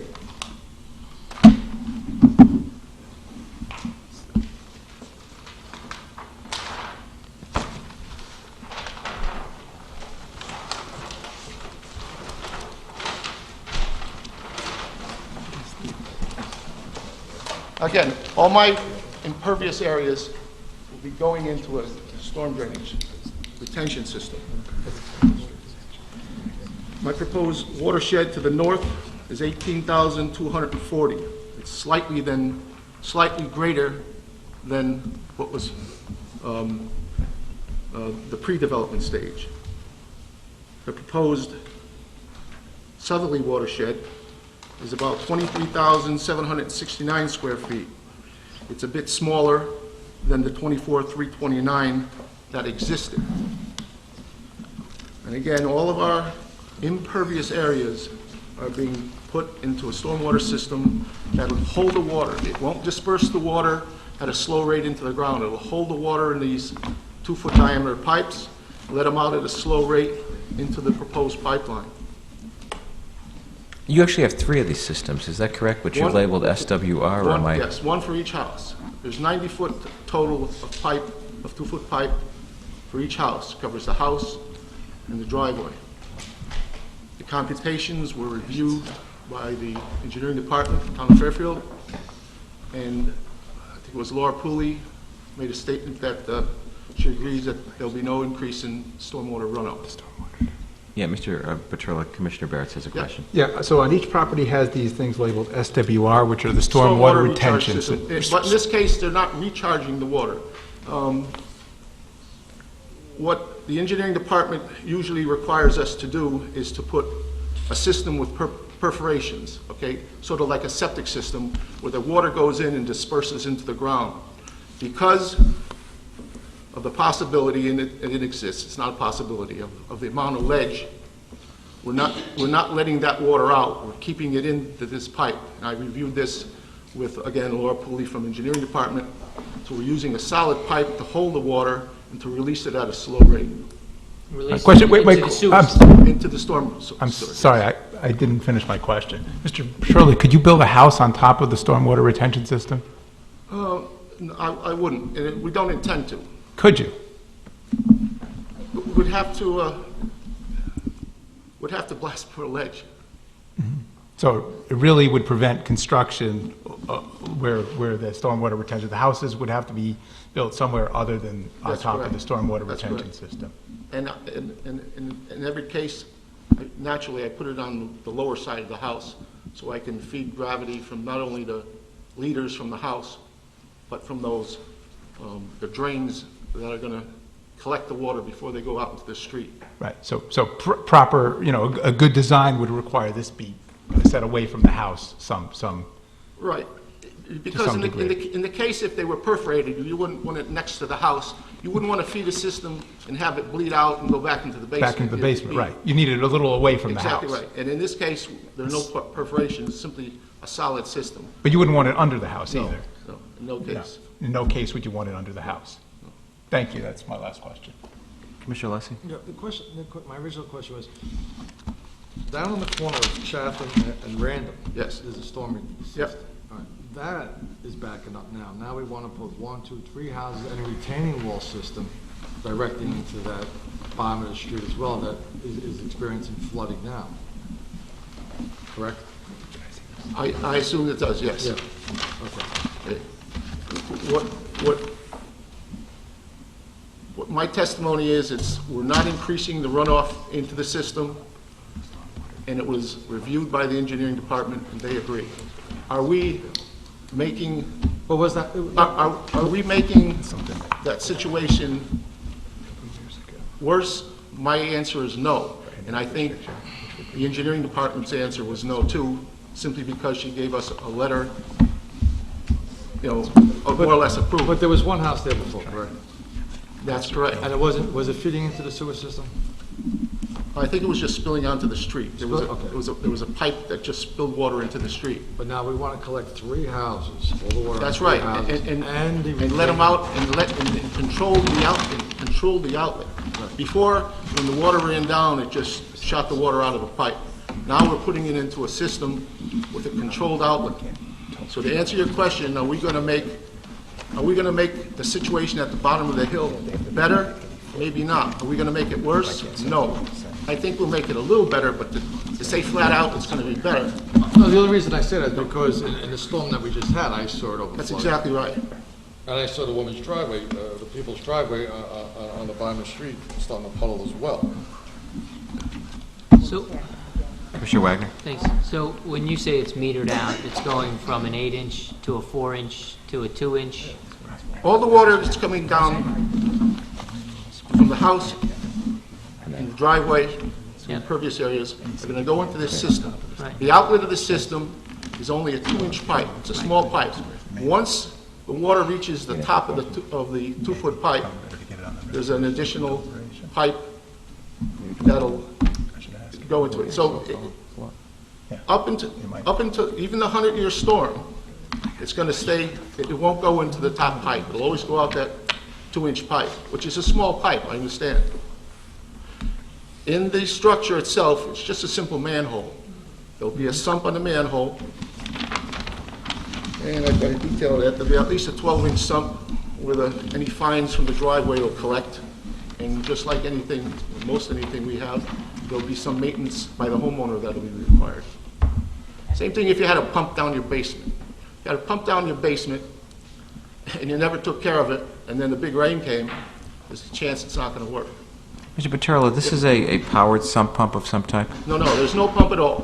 You just said a sump. No. There's a sump, meaning there's an area below the pipe invert to collect silts, a typical catch basin in town. Sometimes you pass a catch basin, you see all the dirt on the bottom, the silts and the whatnot. So that sump, it's just it's a depression. It collects sand and dirt and stones. And there's no pump within the No, sump? there's no, everything is gravity. So as the water fills up, it goes gets to out a a certain small pipe. level, and then it goes out the 2-inch pipe? That's right. Okay, That's and right. in the bottom, there's a collection That's- for all of the residue? And that's what needs to be cleaned by the homeowner? That's correct. If you turn on the sink in your bathroom, and the plug on the bottom can't handle the water, and it keeps rising and rising and rising, somewhere in your sink on the top, there's a hole in it. That hole is the overflow. So rather than that spill out onto the floor, it goes into the top part. It's similar like that. And in terms of if you can't extend the retaining wall, what happens with the drainage to the properties on Pond Street and Wilson Street? If we can't extend the drainage, The retaining wall, how are you handling the drainage that's going down to Pond Street and Wilson Street? the drainage is not increased. As a matter of fact, the drainage area is somewhat smaller that goes south once we, develop the lots as shown on the plan. So there's less of an area going south. Mr. Paterlo, what size storm is the... Up to a 100-year storm they're designed for. They're designed for a 100-year storm. Yep. And in the event we have greater than a 100-year storm... Then we're all in trouble. Well, you admit they happen. That's why we... Could happen. We're going to have a 100-year storm or they wouldn't plan for them. So we have a storm, and maybe it's a 50-year storm, but someone doesn't clean out their sump in the thing. What happens in the event this thing fills up? Where does the excess water go? Is there an overflow of some type, or do their gutters just back up, or what happens? It's the top pipe that'll... There's a pipe on the bottom. I don't know if you can take a look at the detail. There's a small pipe on the bottom, which is a 2-inch pipe. On top, there's a 4-inch pipe. Right. If that's totally plugged,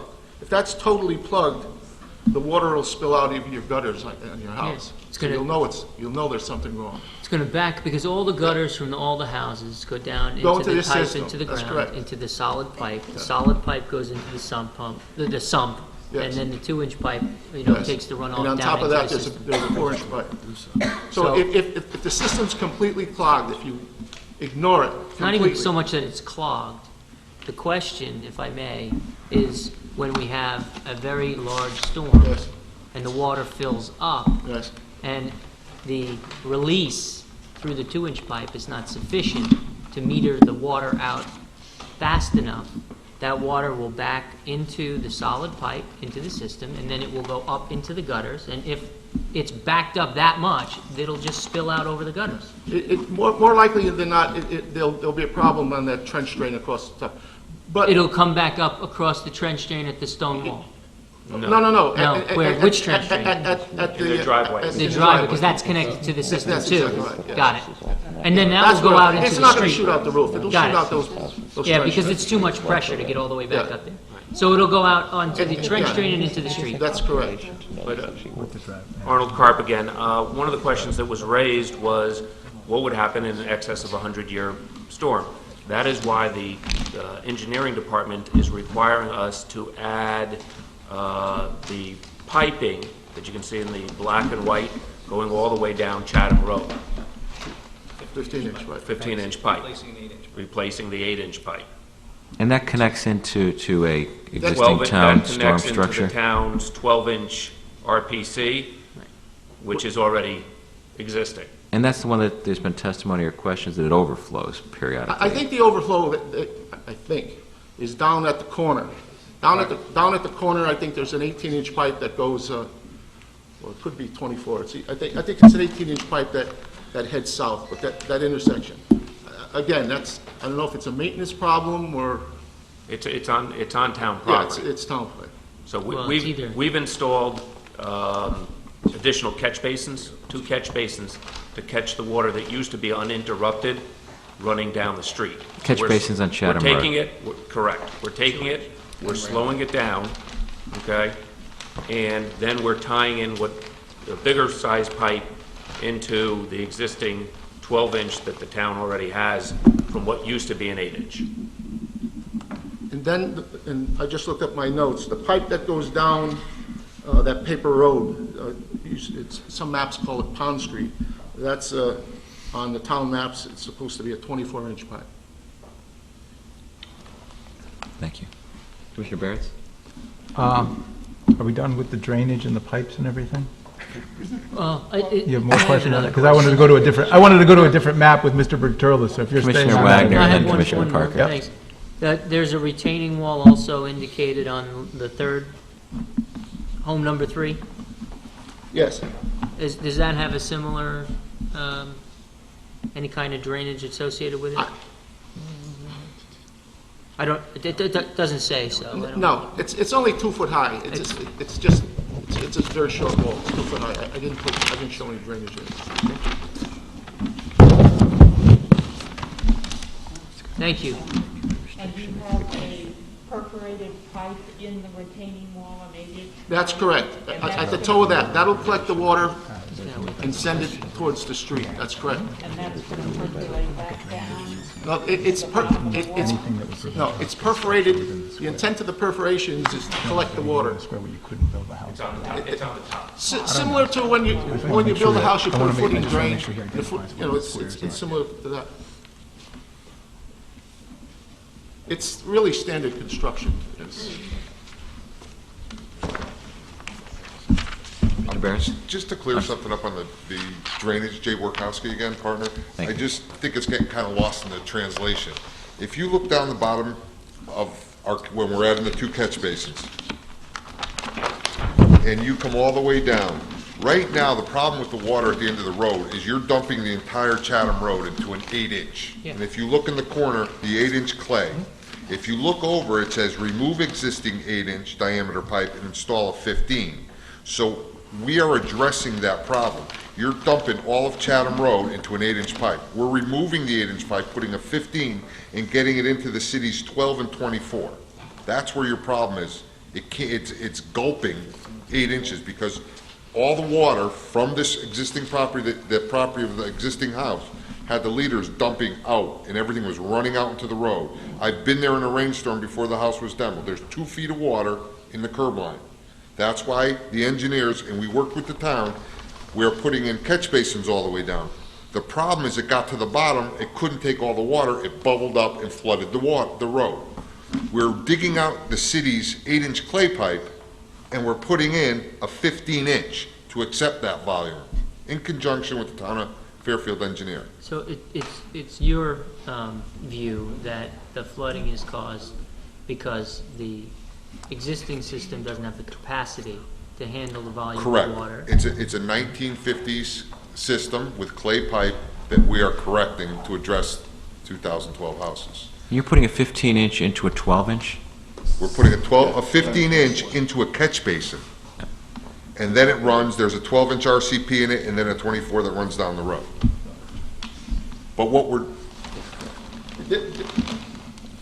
Mr. Chairman, you're right. The existing pipe that runs down the road right now from the manhole is a 12-inch pipe, okay? That's an existing 12-inch pipe that's been there since probably the 50s. It goes down to the end of the road and then goes south down that paper street into a 24-inch pipe. From the manhole to the catch basin that's existing in the gutter, there's an 8-inch pipe. What we are doing, Jay just said, was we're going to take that 8-inch pipe out, put a 15-inch, and then run a 15-inch up the gutter. We can't put, if we're in town property, if we're in the gutter of the road, the engineering department requires us to put a minimum of 15-inch. So even though we're having a 15-inch go into that existing 12-inch, it's an obligation for the engineering department that we have to go to a 15-inch pipe. We tried to go with an 8-inch pipe, but she didn't make us. She suggested that we put a 15-inch pipe. Mr. Barnes? Being Laura Pooley, the engineer, the P in the Understood. department. Mr. Barnes? Mr. Petrillo, if we could just go, before I asked Mr. Walsh a question, and he said I could refer it to you. So on the re-subdivision map, not the data accumulation plan, you've got the square footage of the houses, which includes the lot that you currently have, plus the sliver of land that's going to be purchased from Patricia Sheehy. The plus or minus is in error. Those, lot 1, lot 2 are 14,000 square feet. And lot 3 is the one that's slightly oversized at 14,006 square feet. I know it says plus or minus, and you're absolutely right. If it's minus, it's non-conforming. If it's minus, it's non-conforming. That's correct. So how close are these measurements that are here? They're pretty accurate. They're as accurate as the state standards allow us, and so they're right on the money. Okay. There's the shaded portion there. That's the required square. And the square is 80 feet in the That's R2 correct. zone? Yes. Okay. And it looks like it's pretty close to the property lines on Lot 3 especially. We can go right, and the regulation says we can touch the property line. Right, but it also says in section 31.2, the minimum square has to be exclusive of any other restriction other than setbacks, which would prevent actual house construction within the square. I just point out that earlier you said that you couldn't build a house on top of the storm water retention system, and that appears to be within the square on Lot 3. But the square, Mr. Wen could correct me if I'm wrong, the square makes the shape of the lot conform to your regulation. The square, not only your town, but many towns, as you know, an acre is 43,560 square feet. Yeah. Your regulation says the minimum frontage is 20 feet. Right. So if you didn't have a square in your regulation, People could have a I could take 43,560 divided by 20, and my lot could be one of the old-fashioned long lots. I'm familiar with why we have the square. I'm just saying that we have a regulation that you can't put the square on top of any other restriction, conservation, water courses, and any restriction where you couldn't build, meaning you have to be able to build a house on all of that 80-foot square. You have to be able to site it anywhere there other than setbacks. And I'm just not sure you can. I'm going to have to measure the two maps together. If You said they were pretty accurate. If we don't put the house exactly where it's shown, and we have to slide it someplace, okay, within that square, And I don't know if you have to build in the square. I thought it was you have to build within the You have to be setback. able to build in any spot within So the square. if we were to slide it over where we show the stormwater system, then naturally we'd have to move the stormwater system probably to the back of the house or to the front of the house. Would have to change its Right, location. but these plans don't show that. They show the stormwater system within the square. That's correct. We show a workable subdivision of 3 lots. Yeah, well, There could be an infinite number of ways but we can do this. we have the plans in front of us that we're being asked to That's approve, correct. so, okay. Getting back, a question on the detention. You could put the detention underneath the house. It would not be a homeowner or contractor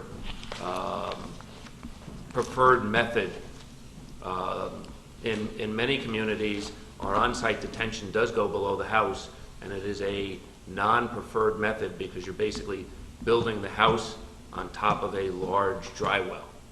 So, It doesn't matter could or should, you're proposing a specific stormwater detention, which That's has right. been approved by engineering, that's cited on the property in these plans. Present this as an exhibit. Sure. No, that's not going to do it. As an exhibit, I've already issued a set of computations engineering. I think part of this, not sure if Mr. Wendt has first submittal, I know Laura had. We do not. But as an exhibit, I'd like We'll take them and pass. I'll take care of it. Thank you.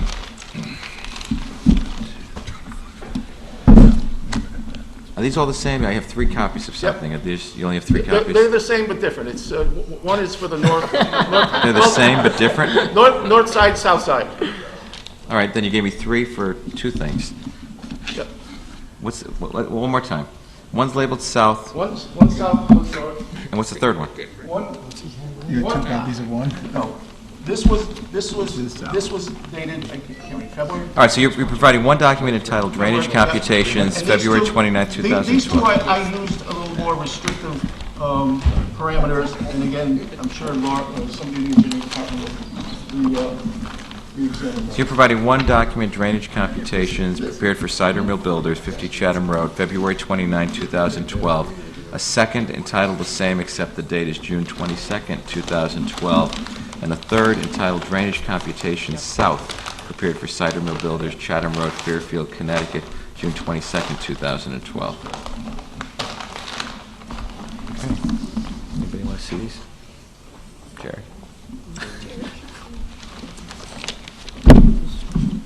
Mr. Chairman, just to address an earlier question posed by Commissioner Parker in regards to the rear drainage. I will note that as Mr. Buterlo talked before, all the leaders that will service all 3 lots will be fed into this detention system. It will not be exiting out the back of the property. On the prior house, the one that was torn down, all the leaders heading south exited to the south of the property.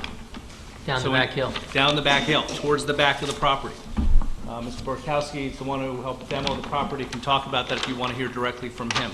But this is a major improvement for those downhill houses, that none of the roofs that are heading south towards that large drop-off, none of that water is heading in that direction any longer, but will be heading into the detention system and then slowly trickled into the storm sewers.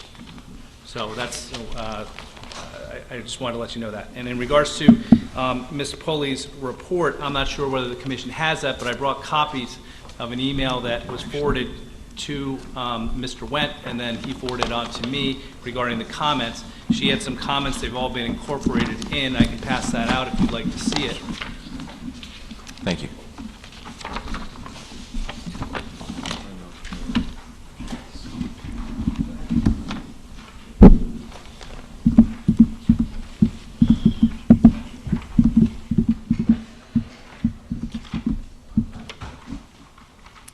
Thank you.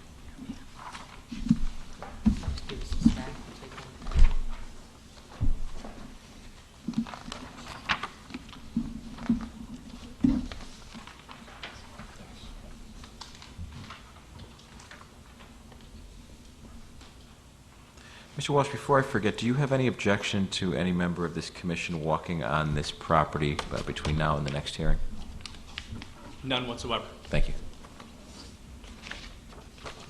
And as can be seen, Ms. Pulley, on her email, which is a day before Mr. Wentz emailed to me, on April 24th, gives her review of the proposal of the 3-lot subdivision and all the drainage computations, and she is in approval with it. She makes several suggestions, all which have been incorporated into our the plans. We revised the plans and resubmitted them after this. So as you can see, she is the town engineer, went over the calculations, and believes that this is a good system.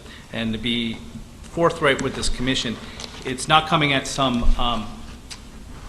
it's coming with a great expense to my client to put in 2 additional catch basins, to take that entire pipe and increase it to a more modern standard from 8 inches to 15 inches, then to take another clay pipe down at the bottom of the hill, increase that from 8 inches to 15 inches, and all at the expense of my client. So we are actually improving the drainage significantly for that road,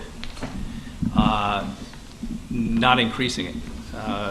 So we've done everything we possibly can, I think, in order to engineer a drainage system that will actually better the situation on Chatham Road, especially at the homeowners at the bottom of the hill. And as you heard Mr. Buterla and Mr. Borkowski discuss, it should solve the problem at the end of the hill. You know, some of the problems they have now are just the system. It's the current system as the town has in place. But we are doing everything we can, basically having one catch basin per, almost one catch basin per lot, so that all the water is caught and does not go down there, and then to increase the system capacity so that it feeds properly into the town's storm drainage system. Does anybody else have any questions in regards to drainage for the property, or the road, or anything else like that? So we might have to be able to handle those questions now. It doesn't appear to be right now. Okay. But it is a great expense. It's going to cost my client anywhere from $100,000 to $120,000 to do that work. At this point in time, we'd like to address safety. We've had a traffic report, which I think you've all received, and hopefully have had a chance to review. And I'm going to ask Mr. Galante to come up here to address that. It wasn't a requirement, as you know, pursuant to your regulations, but we thought, based on what the current situation, putting 3 houses, being on the hill, that we should address the safety concerns, and therefore we hired Mr. Galante to do a traffic study. So at this point, I'd like to have Mr. Galante come up to give his report.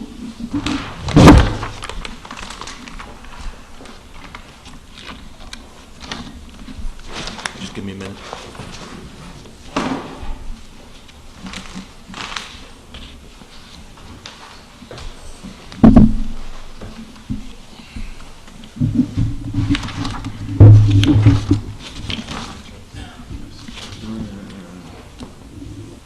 Good evening, Mike Galante, Principal of Frederick Clark Associates. We are located here in Fairfield also. We prepared a traffic study. The traffic study and the graphics I am showing you tonight are all from the study itself. There's nothing new that you haven't seen that's in the report that's dated June of this year, 2012.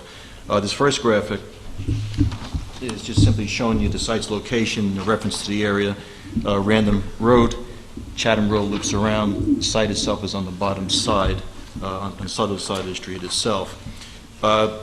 We, in any traffic study, we, let me get a second. Michael, could you pass that drawing around, Mr. Galante? Yes, please. I'll put it up, yeah. Oh, okay, sure. Thank you. I don't want you to take it away. Putting it up is fine. Well, this might help. Thank you. As part of any traffic study, we look at roadway conditions, traffic volumes, accidents, in this case, site issues as far as driveway locations and so on the street itself.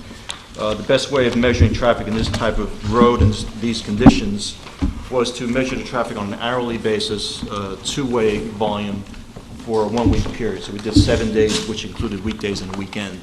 And the graphics in the report, and this is figure 3, shows the top line, which is the green line, is the two-way volume on Chatham Road essentially along the site's frontage.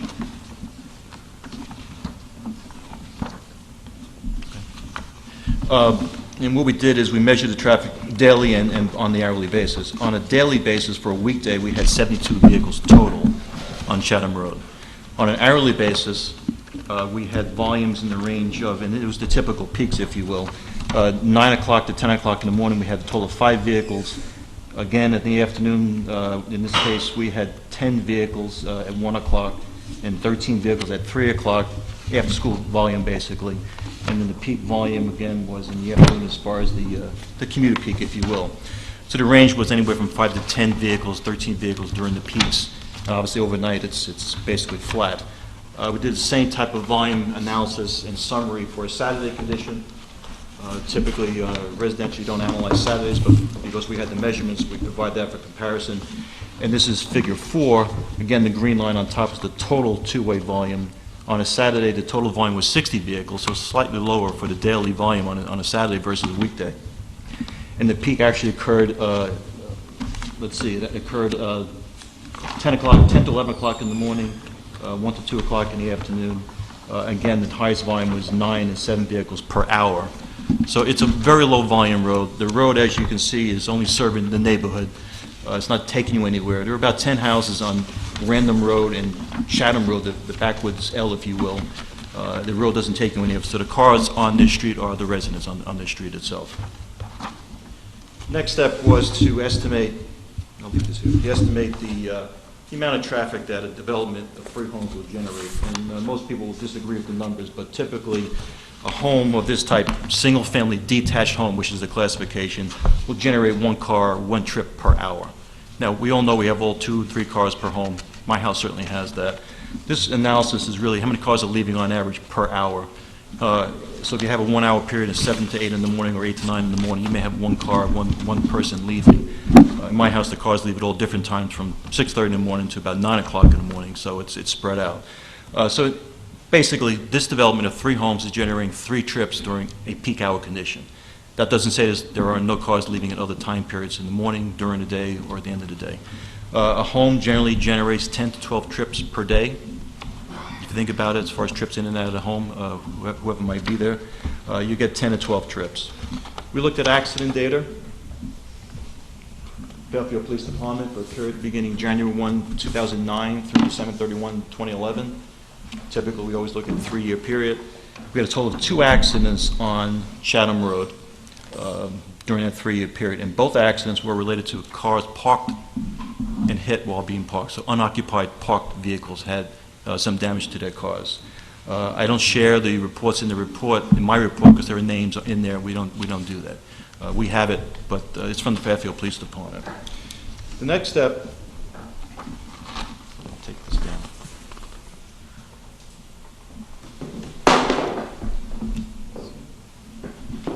Is the driveway locations. And before I talk about table 3, which might be difficult to see, but it's kind of small.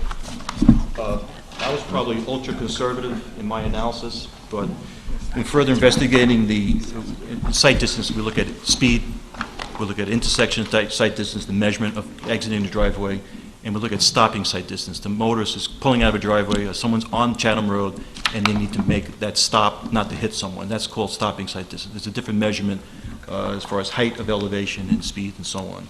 Speed on Chatham Road, based on our actual surveys, is 22 miles per hour. There is no posted speed limit on Chatham Road, but some of the area roads have posted speed limits of 25 miles per hour. So let's assume it's a 25 mile per hour area as far as posted speed limits. The speed was actually lower, and we measured that speed pretty much at the frontage or the center of the site itself on Chatham Road, the straight section.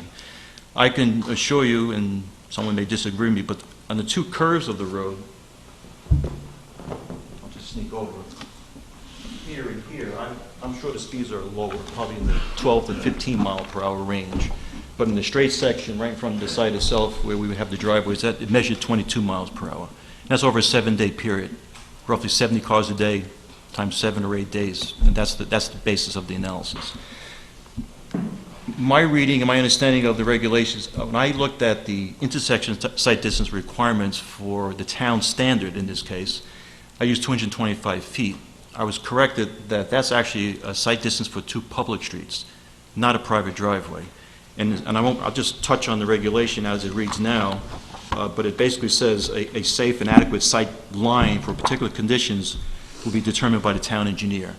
Now, I've given the town engineer, and I haven't seen any decision as part of the site plan review from the town engineer, but we've provided site distance based on the speed, not speed, but based on the town standard for an intersection, a public street, and it based it on stopping site distance. And for the intersection site distance measurement, we meet all the standards of 225 except for the westerly driveway looking to the left. So where it says Chatham here, it's basically this driveway looking to here.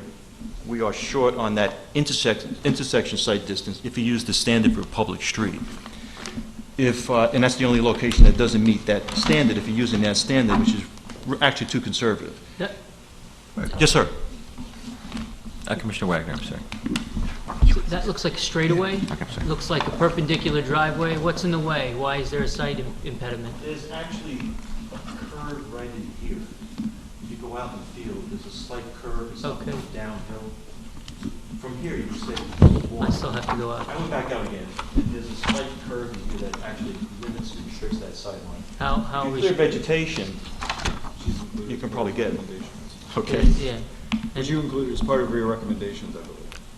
Yes, but we only have control as far as clearing vegetation on our site, our property, Yeah, or within the town right-of-way. So, Now, going in front of someone else's house and cutting down a bush, No. so you don't have that control to provide. on town land, we do, but But not- I wouldn't recommend we do that. Commissioner Barretts? Yeah, because I read your traffic report, Mr. Conte. Thank you. There's a standard for traffic reports, and just to make sure, just want to make sure, on page 5, you do talk about these sight lines, like the center lot, 200 feet is available to the left, 180 feet available to the left. You say, in this case, the site, this measurement to 225 is not met. Same thing on the next page for lot 3, it's the 135 and the 225, so on the 135 measurement, the site distance measurements do not meet the standards of the town for driveway location, Using the 225 feet. using the 225. So that's what this report is based upon, but at the end, your conclusion is the site distances meet town regulations, which require site distances of at least 225 feet. And just, those statements, seem to indicate that you don't meet it, but you say at the end, well, we meet it anyway. And I see another question, should I wait? No, I think you should answer Maybe this we one. should clarify. Because you qualified your sightline comments with the observation that the curves slow down cars a lot. Is that correct? Absolutely. They're very sharp curves, right? Absolutely. And looking to the left, there's a sharp curve, is that right? This curve, if you will, is really 2 streets coming together. It's more like an intersection that, But- it's really, almost a 90-degree turn, whereas this one is a curve in the road. In this case, it's Chatham Road making that curve. Those 2 curves, if you will, are controlling the speed on both approaches to the site frontage. So those locations, the speed is not the 22 that I mentioned where the hose was across the road, which is along the straight section, but certainly lower. I've driven this multiple times, and I come up with the 15 mile per hour. I'm sure someone will say, well, I can do 22 on the curve, but I look at all the site distances, the intersection site distance, the stopping site distance, the comparisons. Used the 225, which probably wasn't the right thing to do, because the town has the ability to approve a private driveways, as I understand it, based on the conditions.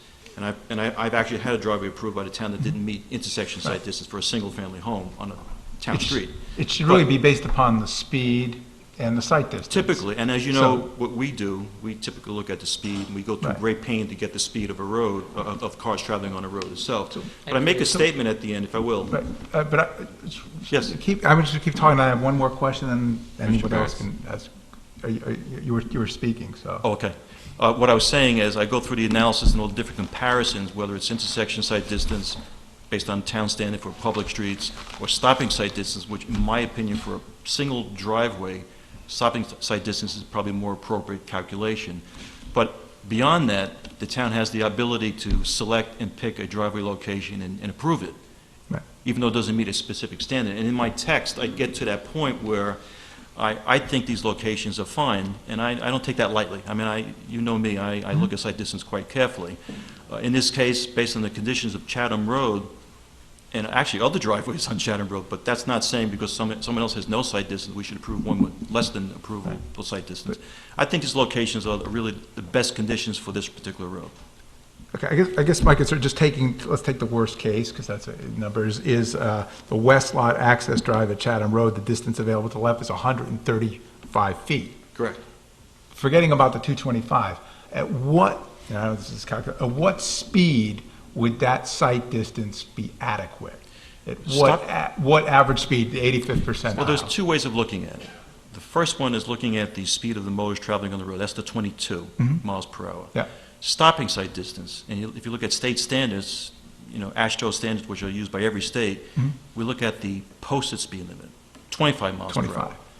People are driving on that straight section 22 miles per hour, so they're driving below that theoretical posted speed limit for this neighborhood, even though it's not a sign on this particular sheet that says 25 miles per hour. So motorists, and these are the residents on this road, they're driving below that so-called posted speed limit. So what's So- the I would site say distance? So what's this, yeah, that's the question, so why then? 155 feet for 25 miles per hour is the stopping site distance. 155 for 25 miles an hour, what is it for 22 miles an hour? I think I should have calculated that, but it's probably around, I'm going to take a guess and say it's probably about 135 feet. So I was it's trying to very get the close. facts. Okay, It's so very, it's very close. 155 for 25 miles an hour, you said. It's, 1 second, Mr. Galante, please.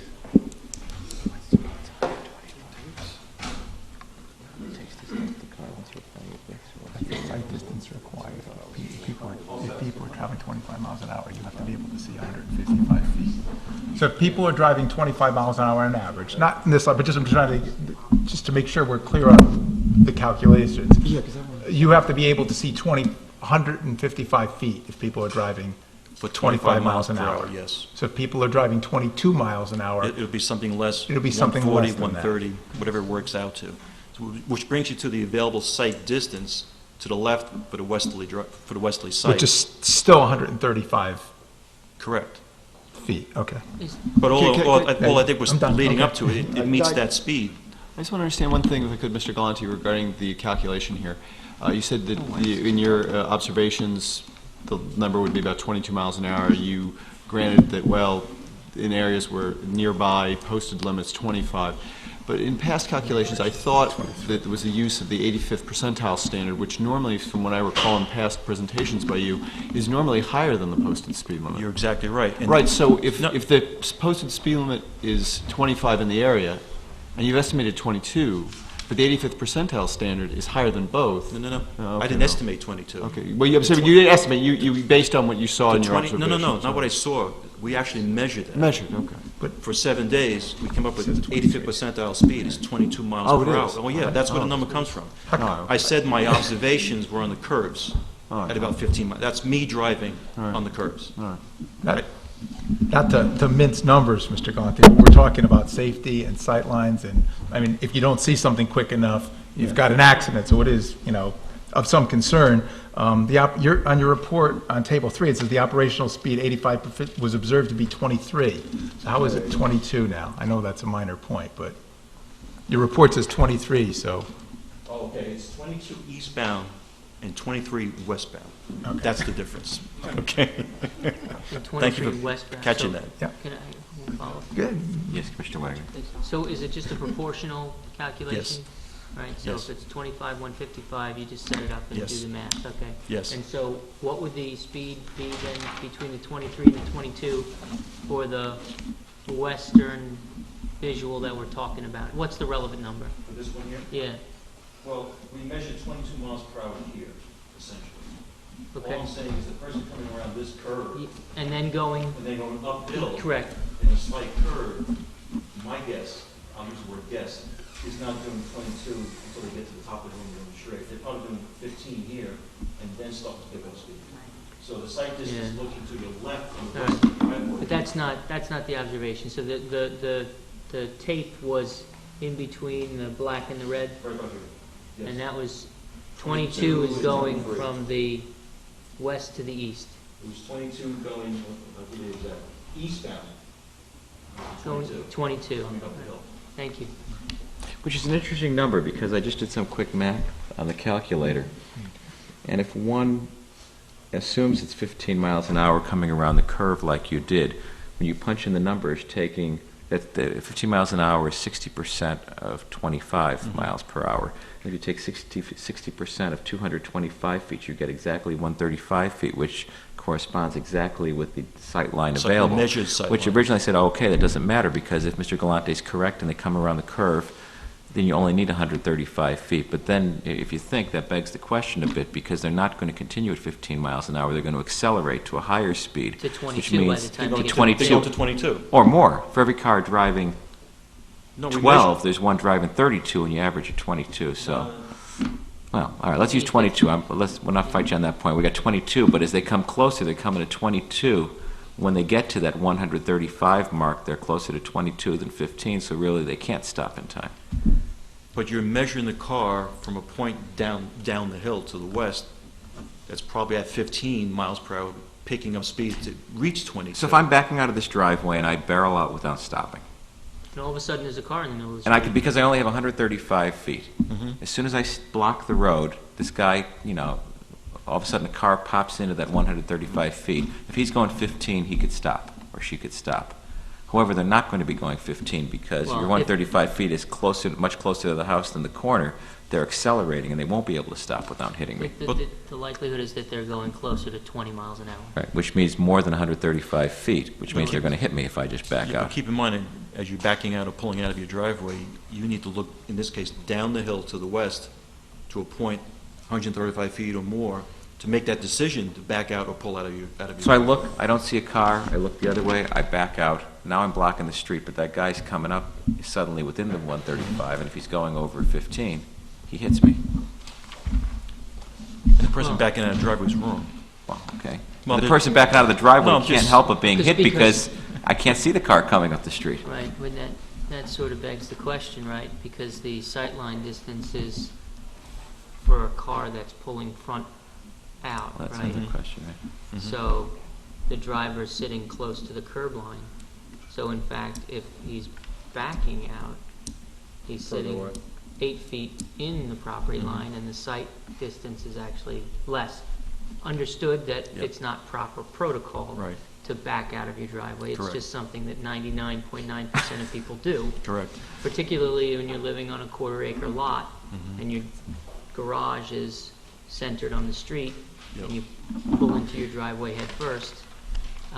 Or you the can do- likelihood is that people are backing out of these driveways. Yeah, or you can do something like the homes on Mill Plain Road near Duck Farm. They have the area where you can pull into your driveway and kind of back, turn around Yeah, your driveway and pull do out. a K-turn?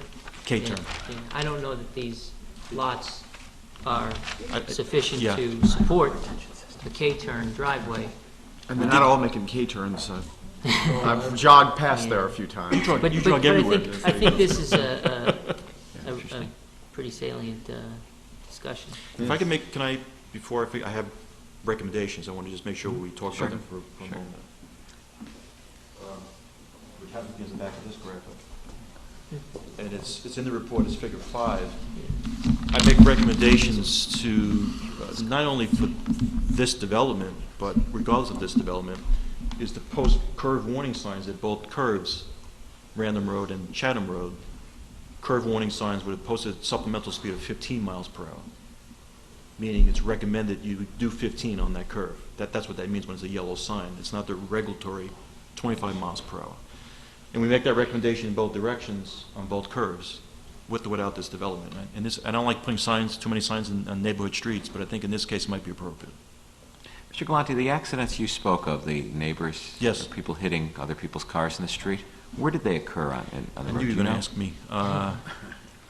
Well, there are people that say, it's an interesting question, not just from the safety perspective, but where are they parking on the street? Are cars, when you were there, typically parked on the street? I've seen a couple cars parked in this section here. Any down on the, None here. there's I no... think the road was basically here. Well, Are both accidents at the same location? The same, No, I checked, no. Two different locations, 2 different times of the year. Two different drivers hitting neighbors' cars? Well, I think it was 2 different. that's why he left the reports out of No, his they're in my report. briefcase, I can look it up, but I don't want to share the address, or addresses. I'm sure the neighbors all know. I think One they of know. them can tell us. Well, the driver may know. He or she, yes.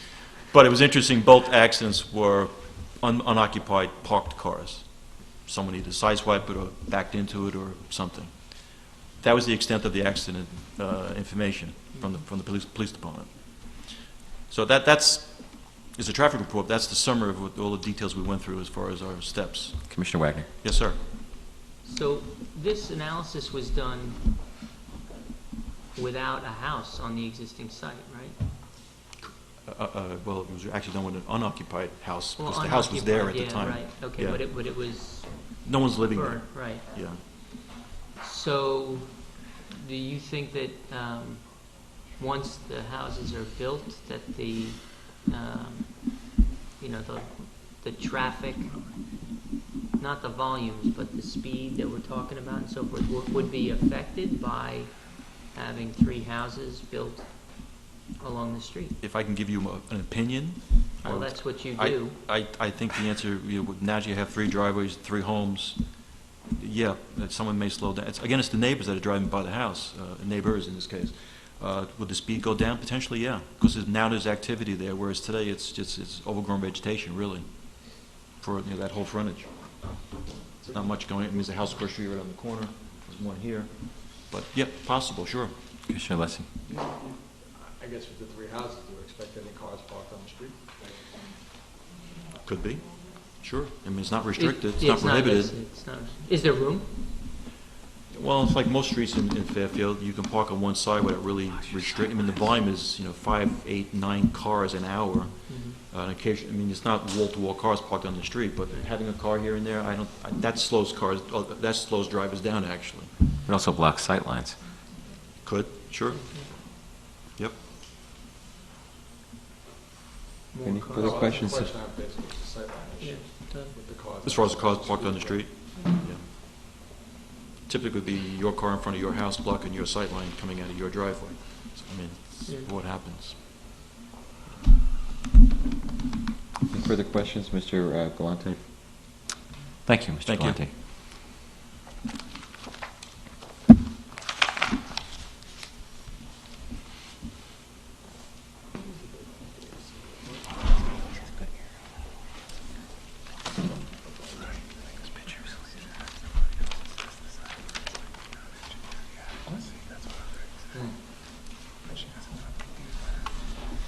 Members of the Commission, my client in their application does not want more than any of the other neighbors have, which is they basically have single-family houses on quarter-acre lots. Where our lots are going to be slightly larger than a quarter of an acre, and we just want to be able to build a single-family house.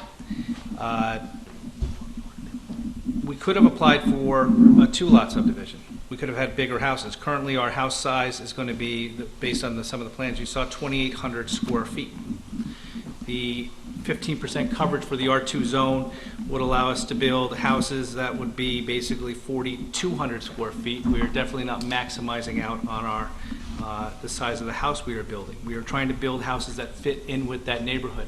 If we were to say, for example, come back, if we weren't approved and went for a 2-lot subdivision, we'd be able to build footprints of 3,150 square feet, allowing us to build 6,250 square foot houses, which definitely would not fit in with that neighborhood.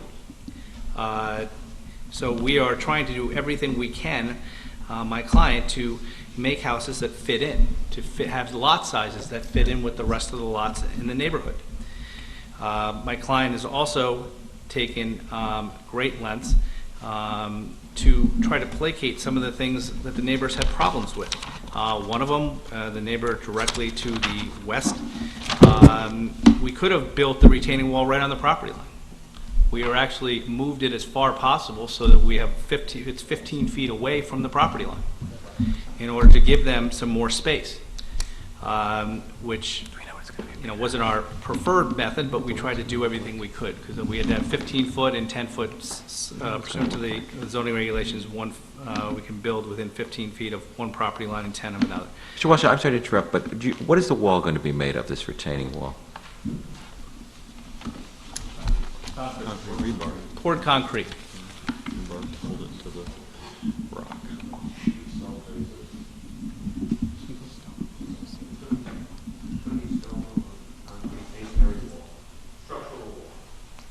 stone or masonry structural concrete wall.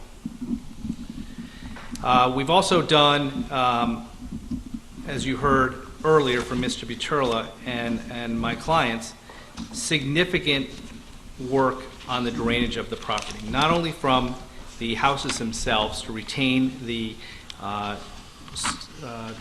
water drainage from not only the house, all the leaders of the house, but also the driveway itself, from any of that, for that all to stay on site, not impervious, not leaching into the property, but actually retaining it on site and slowly putting it into the town's storm sewer system. We have also are improving the line that goes down the street. We are putting 2 additional catch basins in. We are increasing the size of the line from the 8-inch clay line to a 15-inch line, all the way down until to the bottom of the hill until it enters the town's 12-inch line. This is all at great expense, as I mentioned earlier, to my client. It's actually improving work that probably the town should be taking care of, but has not had the opportunity to. The current house that was there had no retention system at all. It just had leaders and gutters that drained right onto the property. The front drained right out onto the street. The back went right out the back, and what did not go into the ground went down that wall of 24 feet or so. So we have engineered a system that the town engineer has reviewed, made a couple of tweaks to. We fully complied with it, and provides a system where all the water that touches this house or the driveway goes into a retention system that will slowly enter the town's system, so that it does not back up down below and have the current problems that they currently have. We cannot expect the developer to solve all the problems, but this developer is improving not only the drainage problems, but some of the other problems with regard to that neighborhood. This subdivision meets all the town requirements, improves many of the neighborhood shortcomings, both in drainage and safety. And as you heard from Mr. Galante, he does not believe that there will be any type of safety issue in regards to this property. At this point, we'll entertain any other questions that you may have.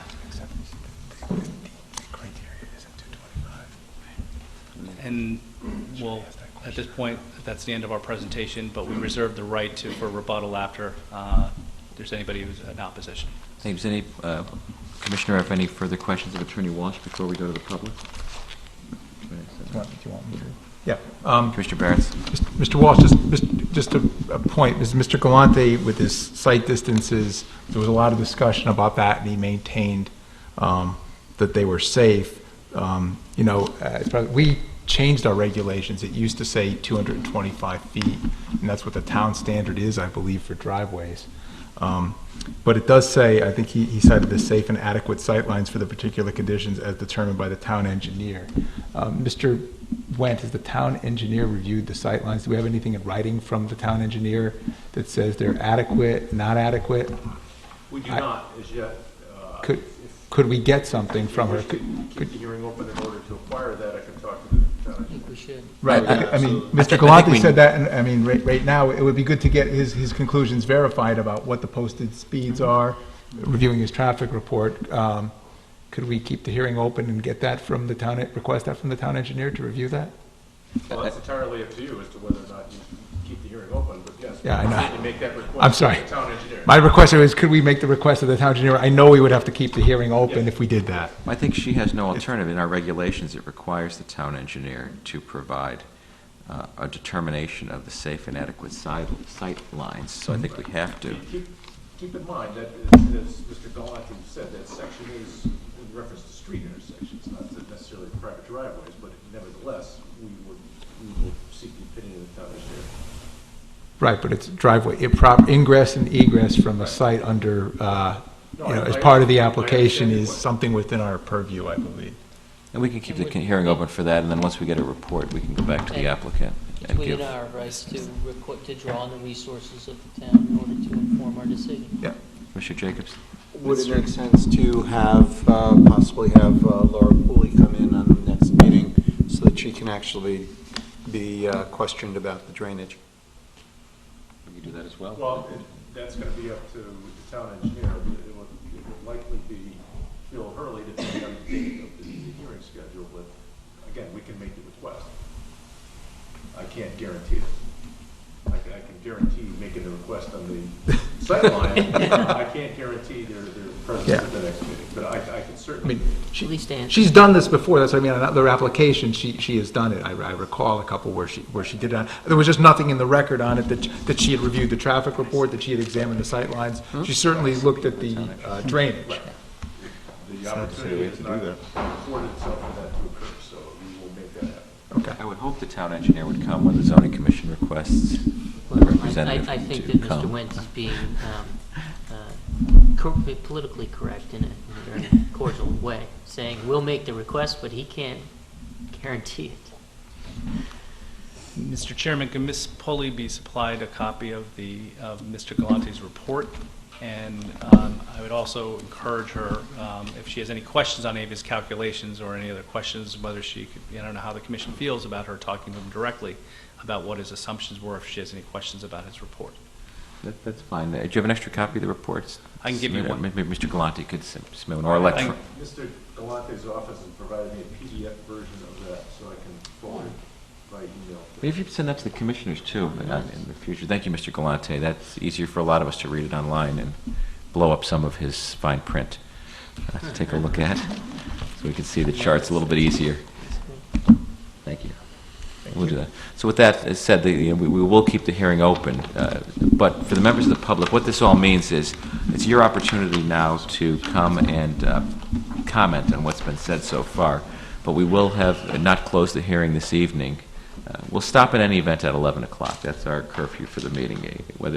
If the public is not done commenting, we will continue at the next scheduled meeting when this item comes up, whether it's in 2 weeks or 4 weeks, I'm not sure, for the public to finish commenting. We'll then have the town engineer present to answer some questions of the commission.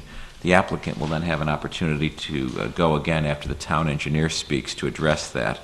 The public will then have an opportunity, should they have any comments, limited, of course, to just any new information that comes out from the town engineer or the applicant following that, any final comment. Then we will go to the applicant for their conclusory statements, and then we'll close the public hearing. So at that point, we'll begin the public hearing now, public comment portion, I should say, of the public hearing. We'll go until 11 o'clock. If there are people that still want to speak at that time, you can come back in either 2 or 4 weeks. The staff will let you know when the meeting is continued to comment, so you'll have ample opportunity to do so. So any member of the public who wishes to speak may just come up and begin. Just identify your name and your address, please. Thank you. Sir. Good evening, Mr. Chairman and members of the commission. Good evening to you in the gallery. My name is Neil Macmillan. My wife Nina and I live at 365 Random Road in Fairfield at the corner of Chatham. Last year, an arsonist came into our peaceful neighborhood and he set fire to the house at 50 Chatham Road. And if that weren't enough, he comes back the next night and he does it again, 2 nights in a row. And in doing so, he presented us with a terrible problem. We begin to learn that a developer has purchased the property at 50 Chatham Road, and he's planning to put 3 houses on this beautiful land, this beautiful piece of property, where there has been 1 house for over 50 years. So naturally, we become concerned.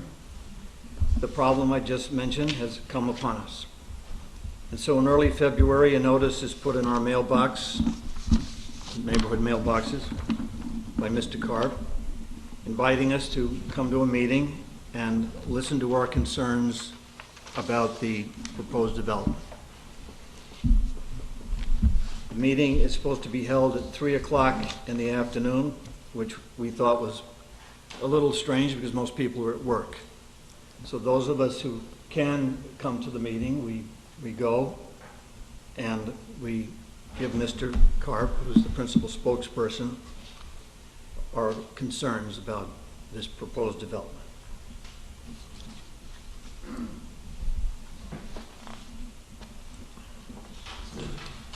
We tell Mr. Karp that we would not like to have 3 houses built on the property, as we have been hearing, because at this point it's sort of a rumor, that we want to see the beauty and character of our neighborhood maintained, that this is a neighborhood of unique homes where no 2 houses are alike, and that we would like it to stay that way.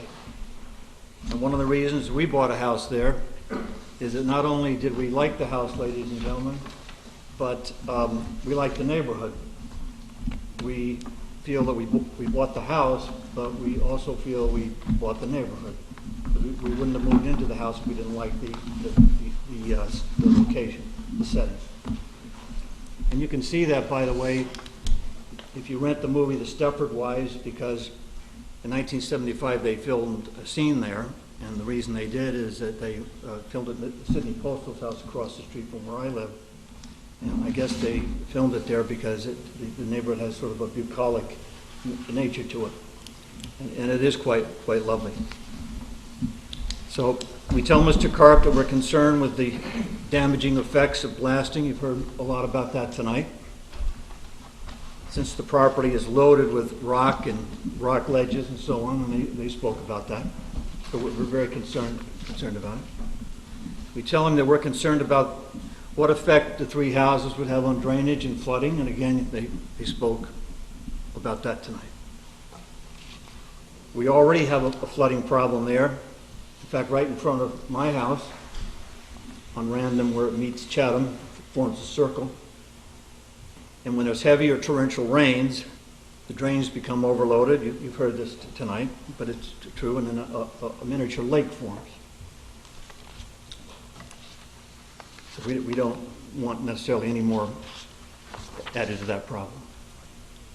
We tell him that this is a quiet street. Children ride their bicycles in the street. People walk their dogs in the street, and they stop and they chat. And I'm bagging leaves in the fall, sort of out in the street as I rake them down off the lawn. And it's that type of theme, that type of feeling in this neighborhood we have. It's very bucolic, very quiet, and very nice. It's almost like living on a cul-de-sac.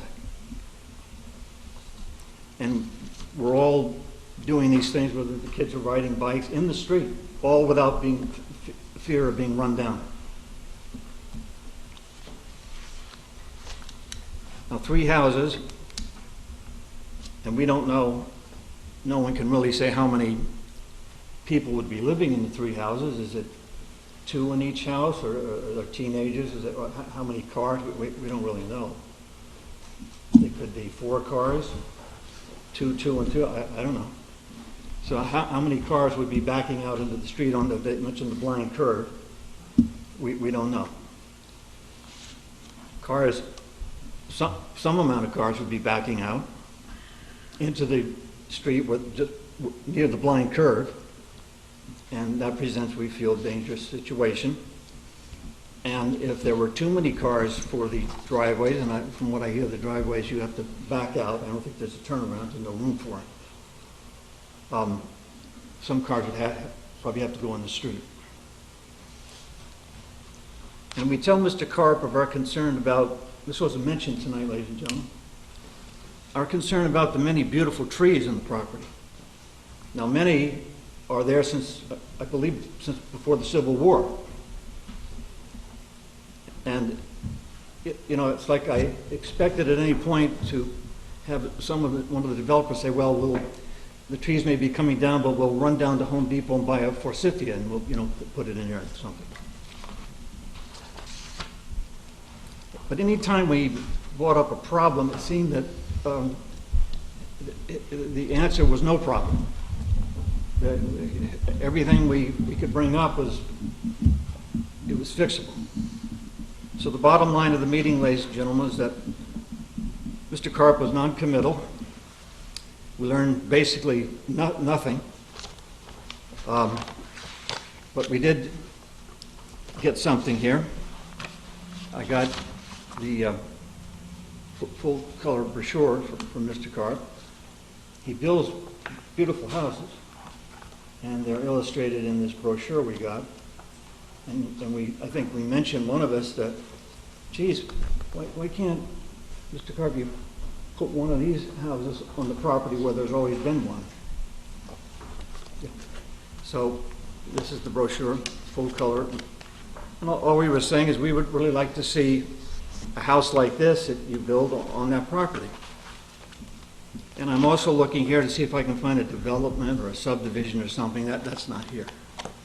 So this is all we had at the meeting, and it seemed to be that this is for someone else, and that this was for us. This is the only map we could get. I don't know, Ken, if you have an update. It's not quite what they had here, but this is the map we were able to get. And it appears to show 3 cookie-cutter houses, as if someone stamped them out. 3 houses, 3 driveways, probably 3 power lines, retaining walls, whatever.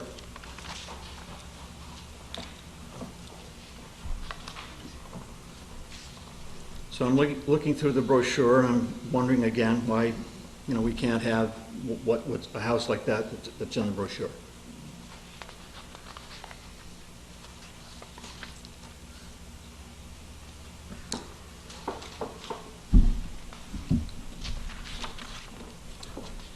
And the other thing, ladies and gentlemen, is that I don't believe anyone here would want this either.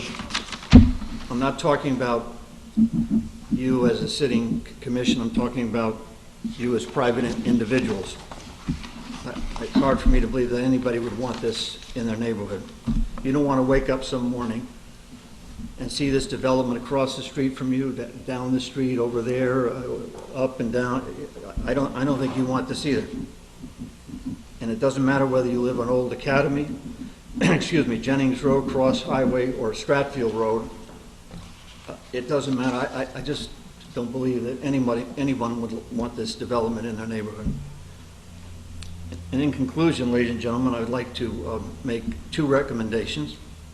One, that the list of things you check off to see if an applicant is conforming to P&Z requirements, that on that list you add perhaps another box, the things that you check off to see if someone is complying with your regulations. And it has to do with, does the applicant conform to resident concerns, the character of the neighborhood. And number 2, someone mentioned that earlier, it's a good idea. I'd like to invite you all, if you can, and members of the gallery here, get in your car, and if you can, get a copy of the map, the plan, drive over to 50 Chatham Road, park the car, look at the lot, and try to imagine these 3 houses on that lot. And try to imagine what the property would look like if these are put there. How would you cram 3 houses onto that beautiful lot without there being a chainsaw massacre? I mean, in spite of whatever you heard tonight, and we heard very little about the trees, they're all coming down. And if you do sit there in your car and you look at this, you're going to say, geez, that guy McMillan made a good point. I can't imagine them slaughtering, devastating this lot, cutting those trees down. And so, if you did go over there, I think you would agree. So we would invite you to come over, park the car, and just take a look at the lot, and maybe get out and walk around. And there are some beautiful trees, and this, you would have to say that there's no way. You can't do it. So commissioners, this plan is frightening to us, not only for the Chatham Road area, but I think for everyone in Fairfield, because it's such a it sets a dangerous precedent. And we, your fellow residents, We don't want it in our neighborhood. Thank you. Thank you, Mr. McMillan. I usually don't.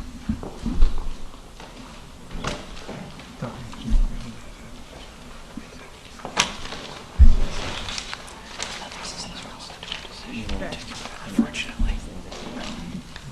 Nice enough to get up and express his thoughts.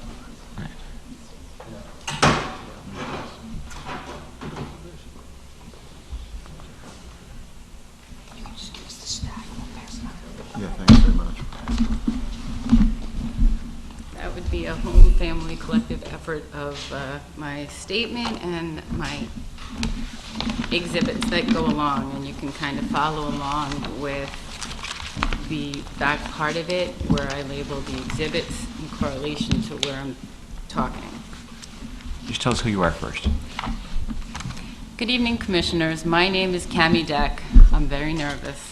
Don't be nervous. I live at 16 Chatham Road with my husband, Andy, and our 3 sons, Jason, 13, Jacob, 10, and Jesse, 6. Our property is adjacent to the proposed subdivision plan of 5092 Chatham Road. Our entire family opposes the re-subdivision application of the proposed 3-home subdivision of 5092 Chatham Road. The proposed plan calls for a merger of 50 Chatham Road and 92 Chatham Road. Significant land clearing, regrading, and landfill, soil vegetation and wildlife habitat disturbances, significant storm snow water runoff due to proposed impervious surfaces, groundwater diversions, flooding, downslope water runoff on non-pollutants reaching wetlands, rock formation movement from construction blasting and/or mechanical rock removal of rock. All of the above will adversely affect us. For over 60 years, 50 Chatham Road has been a single-family home surrounded by mature landscaping. But for the Fairfield arsonists, our unique neighborhood would not be in this situation. I would like to address the issues as they relate to the application, the environmental impact of the proposed 3-home subdivision, and the adverse effect that the proposed 3-home subdivision will have to our family, our property, our neighborhood, and our environment. The issue is whether the application should be approved on its merits. Black's Law Dictionary defines a re-subdivision as the further division or relocation of lot lines of any lot or lots within a subdivision previously made and approved or recorded according to law, but does not include conveyances so as to combine existing lots by deeds or other instruments. Commissioners, the application is marked as a re-subdivision of 5092 Chatham Road. 90 Chatham was never part of the original parcel of Lot 279. In order to subdivide for the proposed 3-home subdivision of 50 Chatham Road under current TPZ guidelines, a portion of parcel lot 282 must be annexed and incorporated into the re-subdivision plan. It appears that 50 Development LLC and Patricia A. Sheehy are subdividing 2 properties. Moreover, per Town of Fairfield subdivision regulations hereinafter referred to as Town, Procedures 1.1.1 A through L application. A written application shall be made to the Commission by the applicant. If the applicant is not the owner of the land to be subdivided, the application shall also be signed by the owner. I will only refer to 1.1.1 B, D, F, and I. According to the Town Assessor's field cards, the owners of the properties and the names of the joint applicants on the application are 50 Development LLC and Patricia A. Sheehy. However, a different name appears as owner-applicant on all the maps and plans that appear in Town Planning and Zoning file. In addition, per Town Section 1.13, map sections A through K, specifically sections A through C, a subdivision map showing the following: A, dimensions of the property to be subdivided; B, existing and proposed street lines, lot numbers, and appropriate lot areas; And C, adjoining property lines and names of adjoining streets and owners.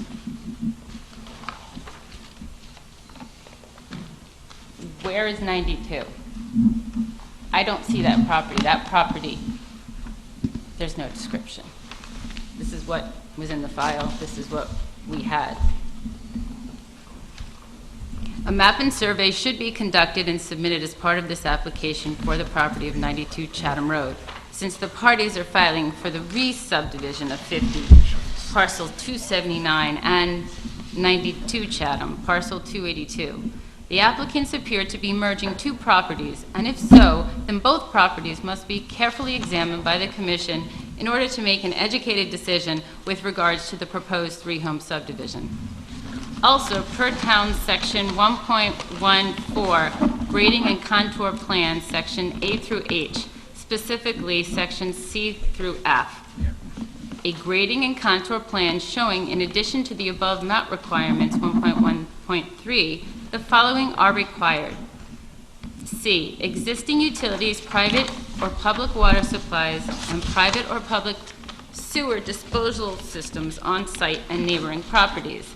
D, lot dimensions and areas. E, principal wooded areas. F, existing and proposed buildings and structures. Contours shall extend at least 15 feet into property adjacent to the property to be subdivided. On the plans, any information pertaining to the neighboring properties of 92 Chatham and 50 Chatham are absent from the plans. We have a gas line that is in close proximity to the property line. The proposed subdivision contains existing principal wooded areas are also not detectable on the plan. The contour lines that extend at least 50 feet into my property or any of my neighbors are missing. The joint applicant should be required to submit a grading and contour plan.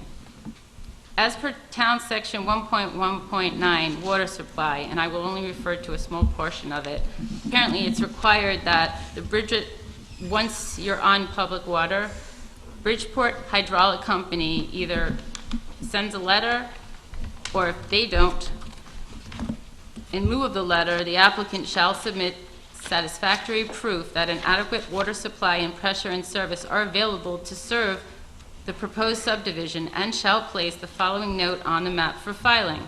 Public water supply and water main extension not guaranteed by the BHC at the time of approval of the subdivision. It appears that that statement on the map for filing is not present, nor have we seen a letter from the BHC in the file. We respectfully ask the Commission to further review the merits of this application.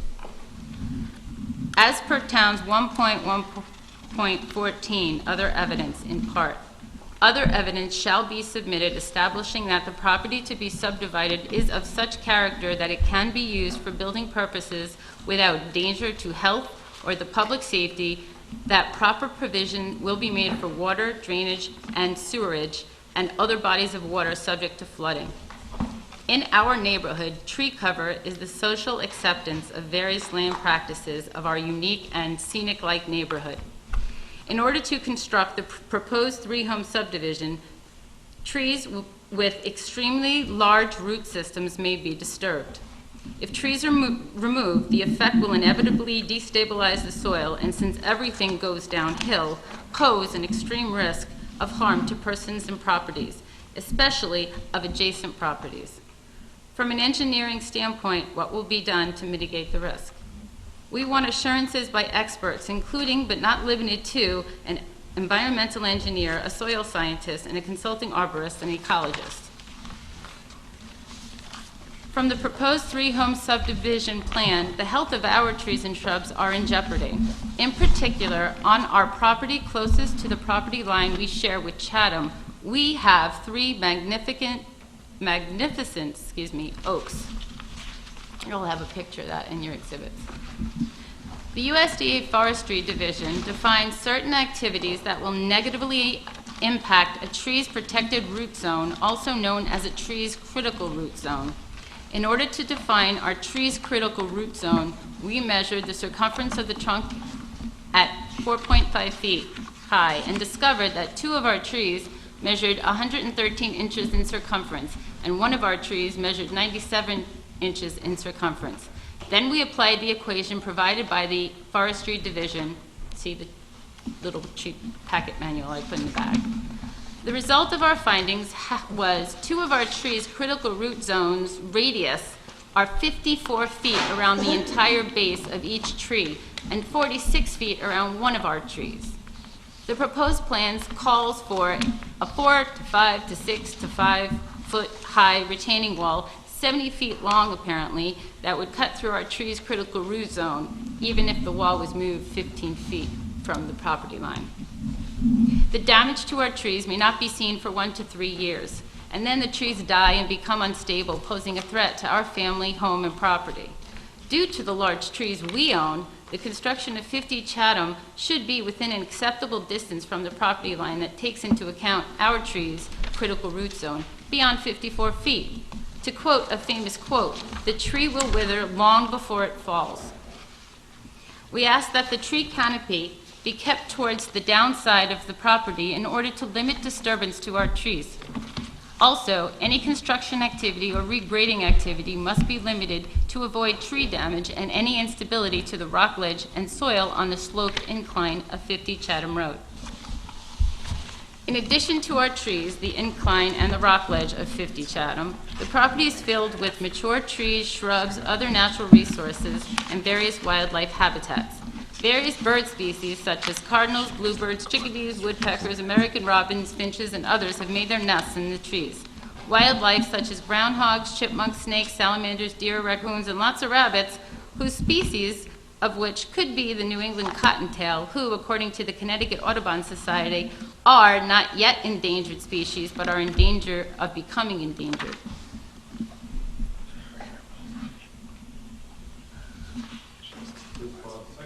You were running out of time on our deadline, too. Are you almost done, or do you want to continue where you left off when we About a reconvened? page and a half.